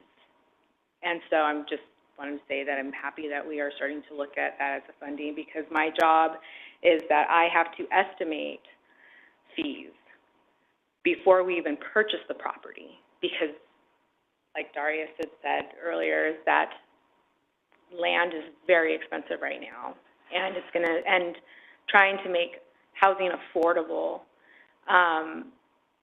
is a challenge that we come across every single day. So just happy that staff is working. And then I had my side comment also is for the building, or the industry group that met last week. When was that email sent out? Was it only BIA, or was it also to everyone that was included in that February? Last week was sent to the BIA, but on the February 27th meeting, what was mentioned there is that if there are any questions, reach out to staff, and we'd be happy to set up a follow-up meeting. Okay. For future, can you please include me in those discussions, because the Young Properties is not a part of the BIA, and so if you're having conversations or industry conversations with only the BIA, other industry members will not know what's going on. It's a fair point. I was just going to ask you. I couldn't remember who you worked with. So DeYoung. Yeah. That's a good point. So that's just totally comment, fair. so appreciate it. Yeah. Thank you. Yeah, you're welcome. Thanks, Julie. Anyone else wishing to comment on this item? All right. We'll bring it back. request tonight is just really to consider and provide direction. I think you've gotten some feedback, and you're gonna do additional work with Provost and Pritchard, keep talking to the industry, all parts of the industry. And I think the financing piece is still the magic rest of the other part of the equation. So I'll look forward to whatever those options are. And maybe there aren't any, but I think we at least gotta take a peek. And Paul, I think we need to notice commercial builders, because they collect these fees as well, and every time, I know that we hear a lot from the building industry, but we have to keep that part viable as well. We need input from them so the commercial builders can kind of really take a look and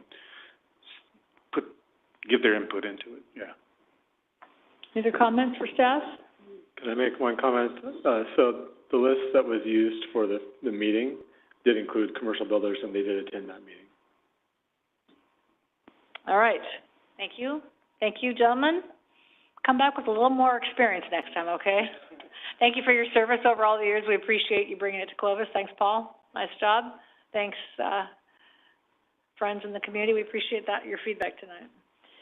All right, next up is to consider the approval of the creation of the City of Clovis Housing Trust Fund and authorize the Housing Trust Fund to hold title to real property. Claudia Caceres is our Housing Program Manager. And Mayor, if I may, do a brief introduction on this item. Sure. So this item is in response to litigation that the city has settled and has been approved by the court. Council approved a fee reduction, the judge approved a fee reduction program, and that was approved earlier today on our consent calendar. A few more items will be coming up future agendas to ensure the city's compliance with the judgment. And with that, I'll turn it over to staff to go over this program.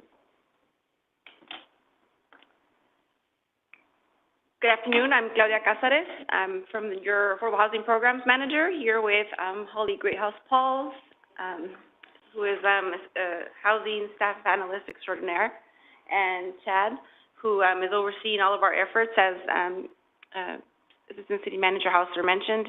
This is part of the settlement agreement. I'm just going to walk you through the Housing Trust Fund program and the setup of the program and requirements. So, as we heard, it was part of the Housing Trust Fund program is set up as part of the judgment requirement. We're required to set up a local housing trust fund. This includes the creation of a unique standalone fund, which really just means in our budget there's going to be a fund number assigned to this particular program. The city's initial contribution will be in the amount of $1 million. It's coming out of general fund monies, and it will be part of the budgeting process for the next year's fiscal year, 2024-2025. The actual transfer of any funds into this unique standalone fund will coincide with the timing of staff applying to the state of California for the matching funds, so that it's not just in our housing trust fund not earning interest for the city. So we will likely come back to City Council with a budget amendment for the transfer of those funds into the Housing Trust Fund. And then just as a reminder, the city will also be providing additional contributions of $100,000 into the Housing Trust Fund for the next 8 years. Staff will be diligently applying to the State Housing Trust Fund. There currently was a NOFA this last couple of months. It's closed. We obviously weren't able to make that round of NOFA, but they would likely be one in the following year, if not by the end of the year, early next year. And we will be setting up this program to coincide with being able to apply to the state for the matching funds when that comes around. It is a competitive application, but looking at the programs that we have and the funding amount that we have, and the projects that we will potentially have, I think we will have a competitive application to be able to receive those monies. It does require that the city pre-identify a project when we apply to the state, so you will be receiving that information as well for review and approval when the time comes. An additional item in the Housing Trust Fund is that it will be allowed to hold property. That was also part of the judgment. All for the benefit of affordable housing. That will come as a future council item for your approval of the transfer of properties into the Housing Trust Fund soon. A little bit about the eligible activities for Housing Trust Fund program monies. It's loans for property acquisition, housing pre-development activities like engineering, affordable housing actual development costs like the construction, the architect, construction management, and of course, administration of affordable housing programs, which really just means staff. The loan terms were set up as part of the judgment as well. It's up to 3% interest, and it really just depends on the funding requirements of the main funding sources of the project that we propose. So those will trump what we will be requiring, but we are open and available to charge up to 3% interest. For apartments, for multifamily housing, the affordability period will be 55 years, which is pretty normal for multifamily housing that's assisted with state or federal funding. For single-family housing, the affordability period will be 45 years. And so potential projects that we hope to see, and this will be all part of a notice of funding availability or RFP, request for proposals, that staff will prepare in the next year or so. Potential projects could be multifamily housing for families or low-income families.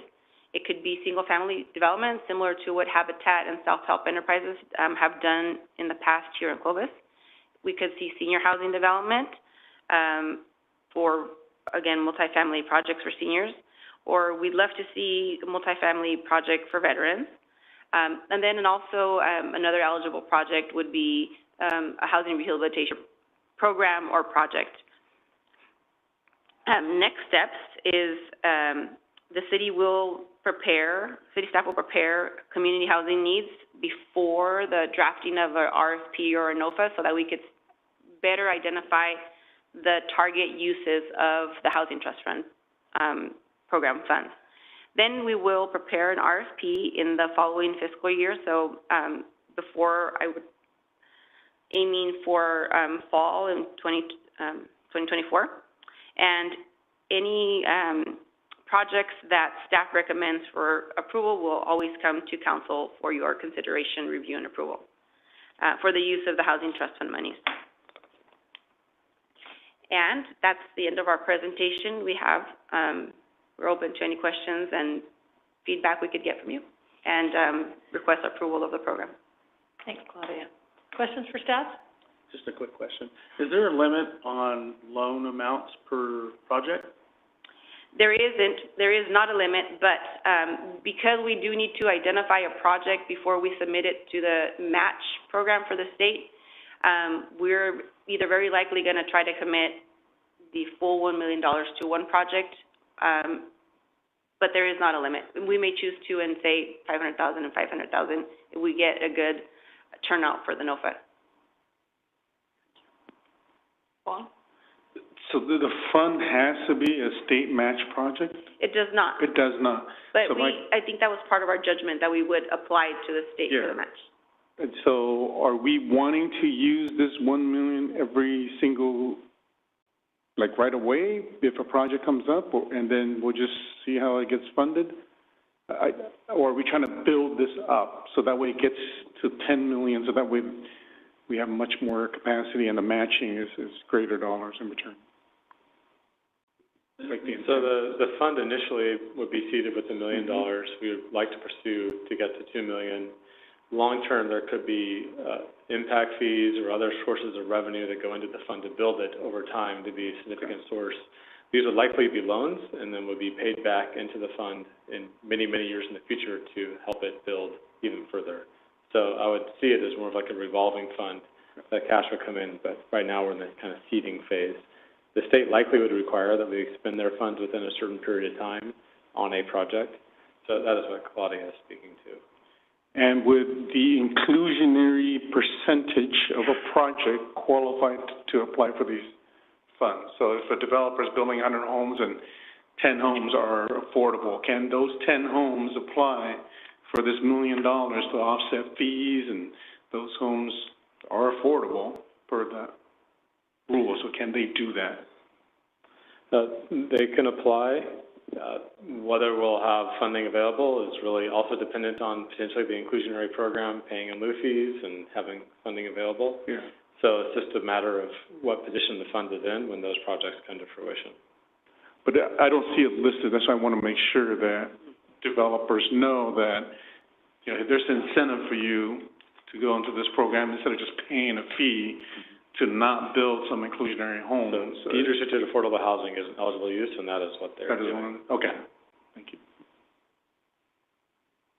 A question, this is a general plan meets Measure C question. So a housing trust fund sounds like, that can hold title, sounds like it could have some sort of an advisory board that oversees that. You said we were really the keepers of that role. But, and then I'm thinking Measure C as a Citizens Oversight Committee. Is there any consideration that it might be of interest to have a Citizens Oversight Committee of our Housing Trust Fund to get input into it, to let people weigh in, to have a senior and a veteran and a this and a that, just to offer some perspective on our housing work as we move along, another opportunity for people to get engaged. People are quite interested in housing. It just as a way to oversee the money. It's just a question, like and not taking away from the Planning Commission, but I don't know, General Plan meets Measure C is what I'm thinking about it. And it might be a way to let people weigh in on our housing practices, so it's not just you and the five of us going, yeah, I think it should be that. So anyway, I just offer that as a thought. I don't know if staff has considered that, or I don't even know if it's a viable idea, but I think it's an opportunity for people to weigh in on a source of money that's different than the city budget. So that's something that is somewhat in the works. We do extensive planning for affordable housing through our federal grant process, where we have community input. And as part of that, we've looked at standing up a group to help us with that, and that could be look at just generally affordable housing needs in our community. So that's something that is likely going to come in the future. I knew that. That's why I said it. I only want to say things that are going to happen, because then I go, gosh, she's so smart. No, I'm just kidding. I think it's a good idea. I think opens the conversation, broadens it up a little bit, so it's not just in this space that we're talking about. Yeah, thanks. All right. Any other questions on this? Well, my only reservation right now, Scott, is I would have liked to see the full details of it prior to coming forward and setting money aside. I mean, we don't even have, what if you don't get it? What's the appeals process? What's the selection process?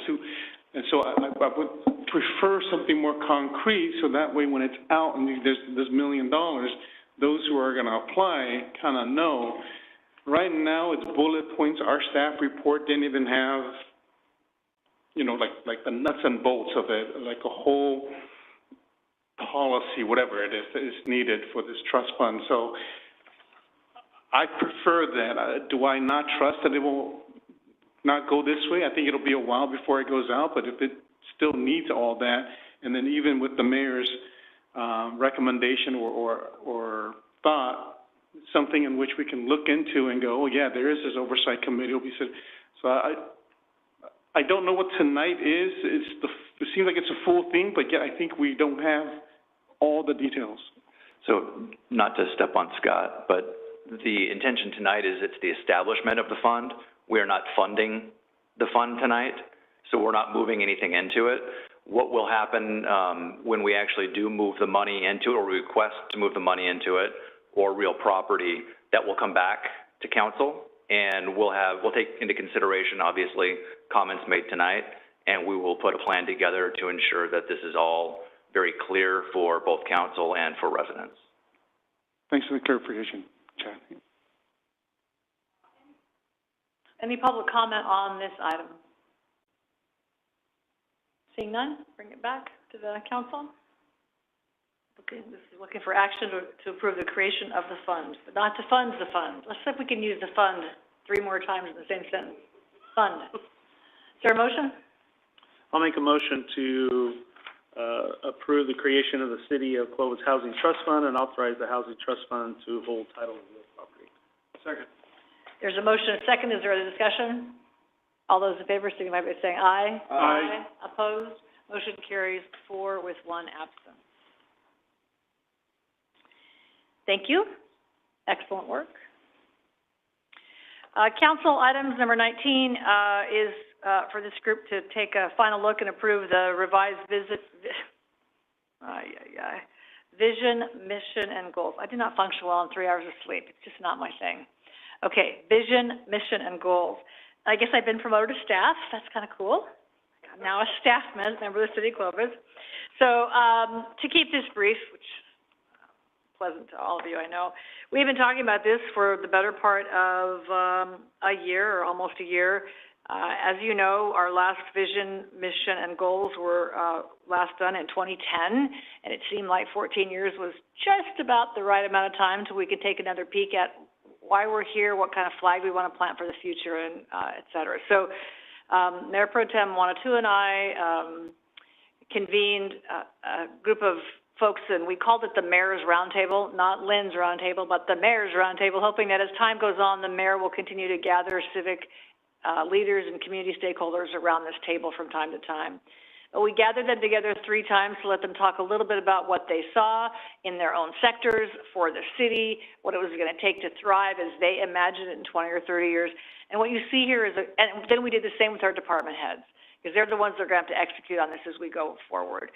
So what you see before you is the result of that work. These documents are never perfect. They can always be written better, shorter, change the verb, all of that. But I think before you tonight is would just like some thoughts and reflection and hopefully your support on moving forward with this 2024 vision, mission, and goals. From here, so that it doesn't become just a document that no one ever looks at again, it will be incumbent on the city manager and team and department heads to use these goals in their plan, and the timing is good with the budget. So that's really the point of this, is that how do we get to a place where we can accomplish these goals? Not today, some of them are 10 years or more, but that was the intent of the exercise. So I for one, I thought the 3 mayor roundtables were super great. We had great feedback, Fresno Partners, FID, Housing Authority, Rodeo, just a great cross-section, I think, of folks around. And so I am very proud of the document. I think it gives us a new flag to plant, if you will, for the next 10 years or so. And I just really hope it doesn't take us 14 years to look at it again. But I appreciate staff's support of this. I know it wasn't on the top of your list, but thank you for indulging me. And I think our city will benefit from this over time. So with that, I'll just offer this as a document for discussion and invite Vaughn, if you want to comment as you participated with me together.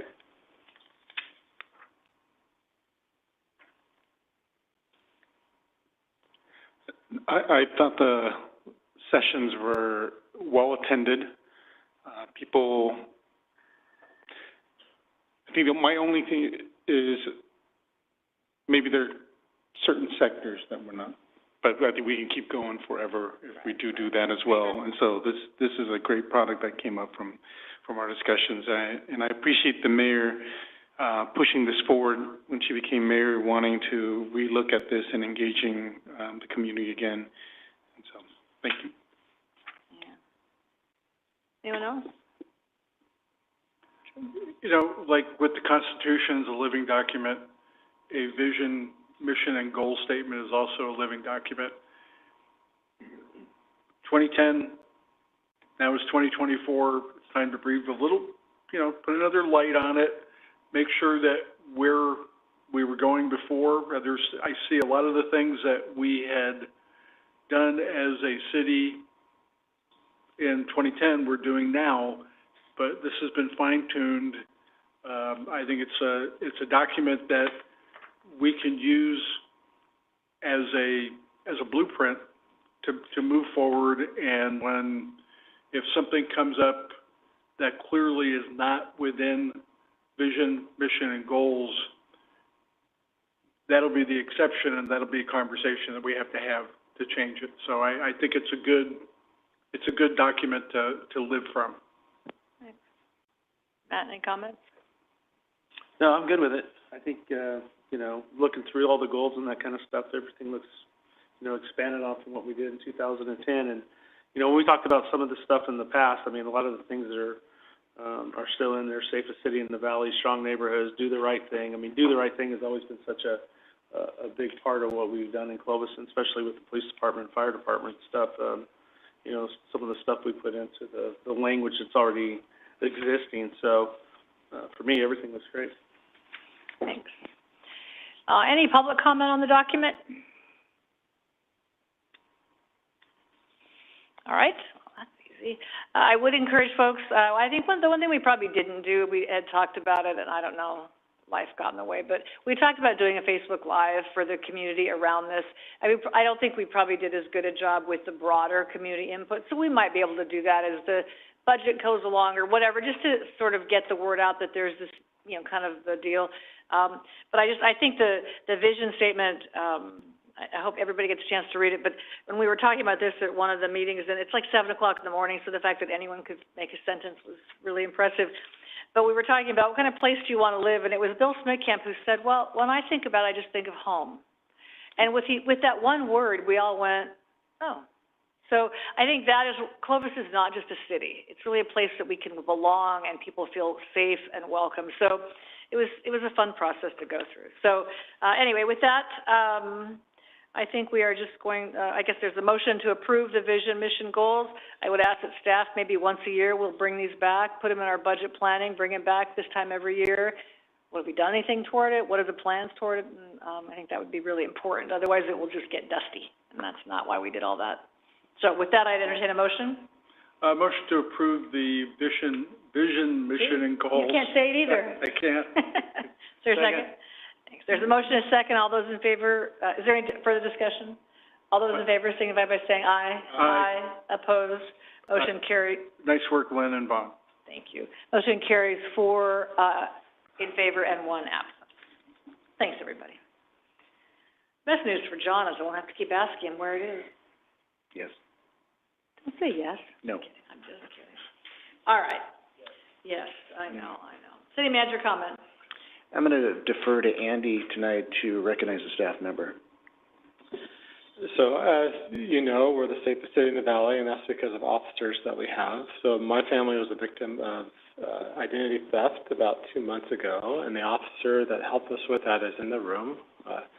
It is Corporal Alexander, and I'm proud to say that PD arrested the perpetrators and saved countless other families from the same thing. So I want to thank the officer publicly for that and our police department.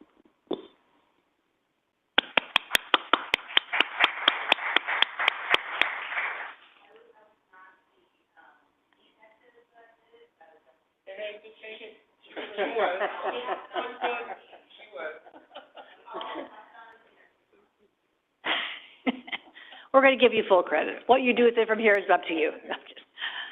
Thank you. Nice work. Nice job, Andy. Any other comments from the city manager side of it? Okay. Drew? Nothing. Matt? Saturday I went out and got Prop 47 signatures and working on that. So I think that's a big deal for all of us to be watching. Is it's really kind of a bipartisan support type of bill, and it's not just go throw everybody back in jail. There's things that are put in place to try and help rehabilitate people, but at the same time, it's you need to have a little bit of a enforcement aspect of things in order to get people to seek that help. So hopefully we can get that on the ballot and moving forward here for November. Thanks for doing that. Vaughn? I wanted to report out, went to the Housing Economic Development Committee, and we haven't met. We voted on 2 bills, AB 2085, Bauer-Kahn. That one would have allowed medical clinics, and I think that was a response to Roe v. Wade. So it would allow medical clinics to be built by right in whatever the zoning is. It was approved or support if amended, and it was not close, 29 to 10. And so a majority of the cities want that. And so I want to disclose that I was one of the 10 who voted to not take zoning away from the cities. And then we voted unanimously against AB 2632, which would have treated thrift stores differently than any other retailers in a business, so that way you can't go cite them if people are donating, it's a nuisance, all that kind of stuff. So it would have given them some exemption. So almost every city said, no, we want to treat them the same, and we want to be able to, look at them and cite them should they operate differently. So that was a overwhelming no. And then, other than that, let me see. I want to say to Scott and the streets, we got exit signs from the freeways. Yeah, and so everyone, I went off everyone on purpose just to see if we had it. And so Temperance, Bullard, and so now if you get off our freeways, not like in Fresno, you won't know if you're really on Shields or not, but here you'll know that you're on Bullard, Fowler, Temperance, and you're way out there. So thank you for that. I know we mentioned that a while back. And then, at least in the southeast, thank you for putting new reflectors on the ballards of the trails, so that way, I know it only helps at night. So if you were riding a bike or walking with a flashlight, you'll know, okay, there's a reflector, there's where the trail goes. So appreciate that. I wanted to, I think Councilmember Bessinger presented the flag, and I wanted to make sure that all the flags are in all our buildings. And I wanted to push that, make it happen, so that way all our buildings are city flags. I would like to see it because we have it to be everywhere. And then to offer it to businesses. So that some businesses are very proud of Clovis, and if they would like to hang it, and let's offer it to them, or how do we get it out to them so that way they can put a flag up. I think that would just be neat. So I just want to say that. That's all I have. Thanks, Paul. Just a couple of items for me. I did attend COG. Man, that was a while ago. We did hire a recruiting firm to do a search for the executive director of COG. We have an interim, but we did hire a firm out of Sacramento, so that process will begin. Probably the one thing that I did without asking anybody if it was okay, sort of, is there's a fund that COG has where they provide some technical assistance to small communities that can't afford a planner or an engineer, or somebody help them prepare a grant application.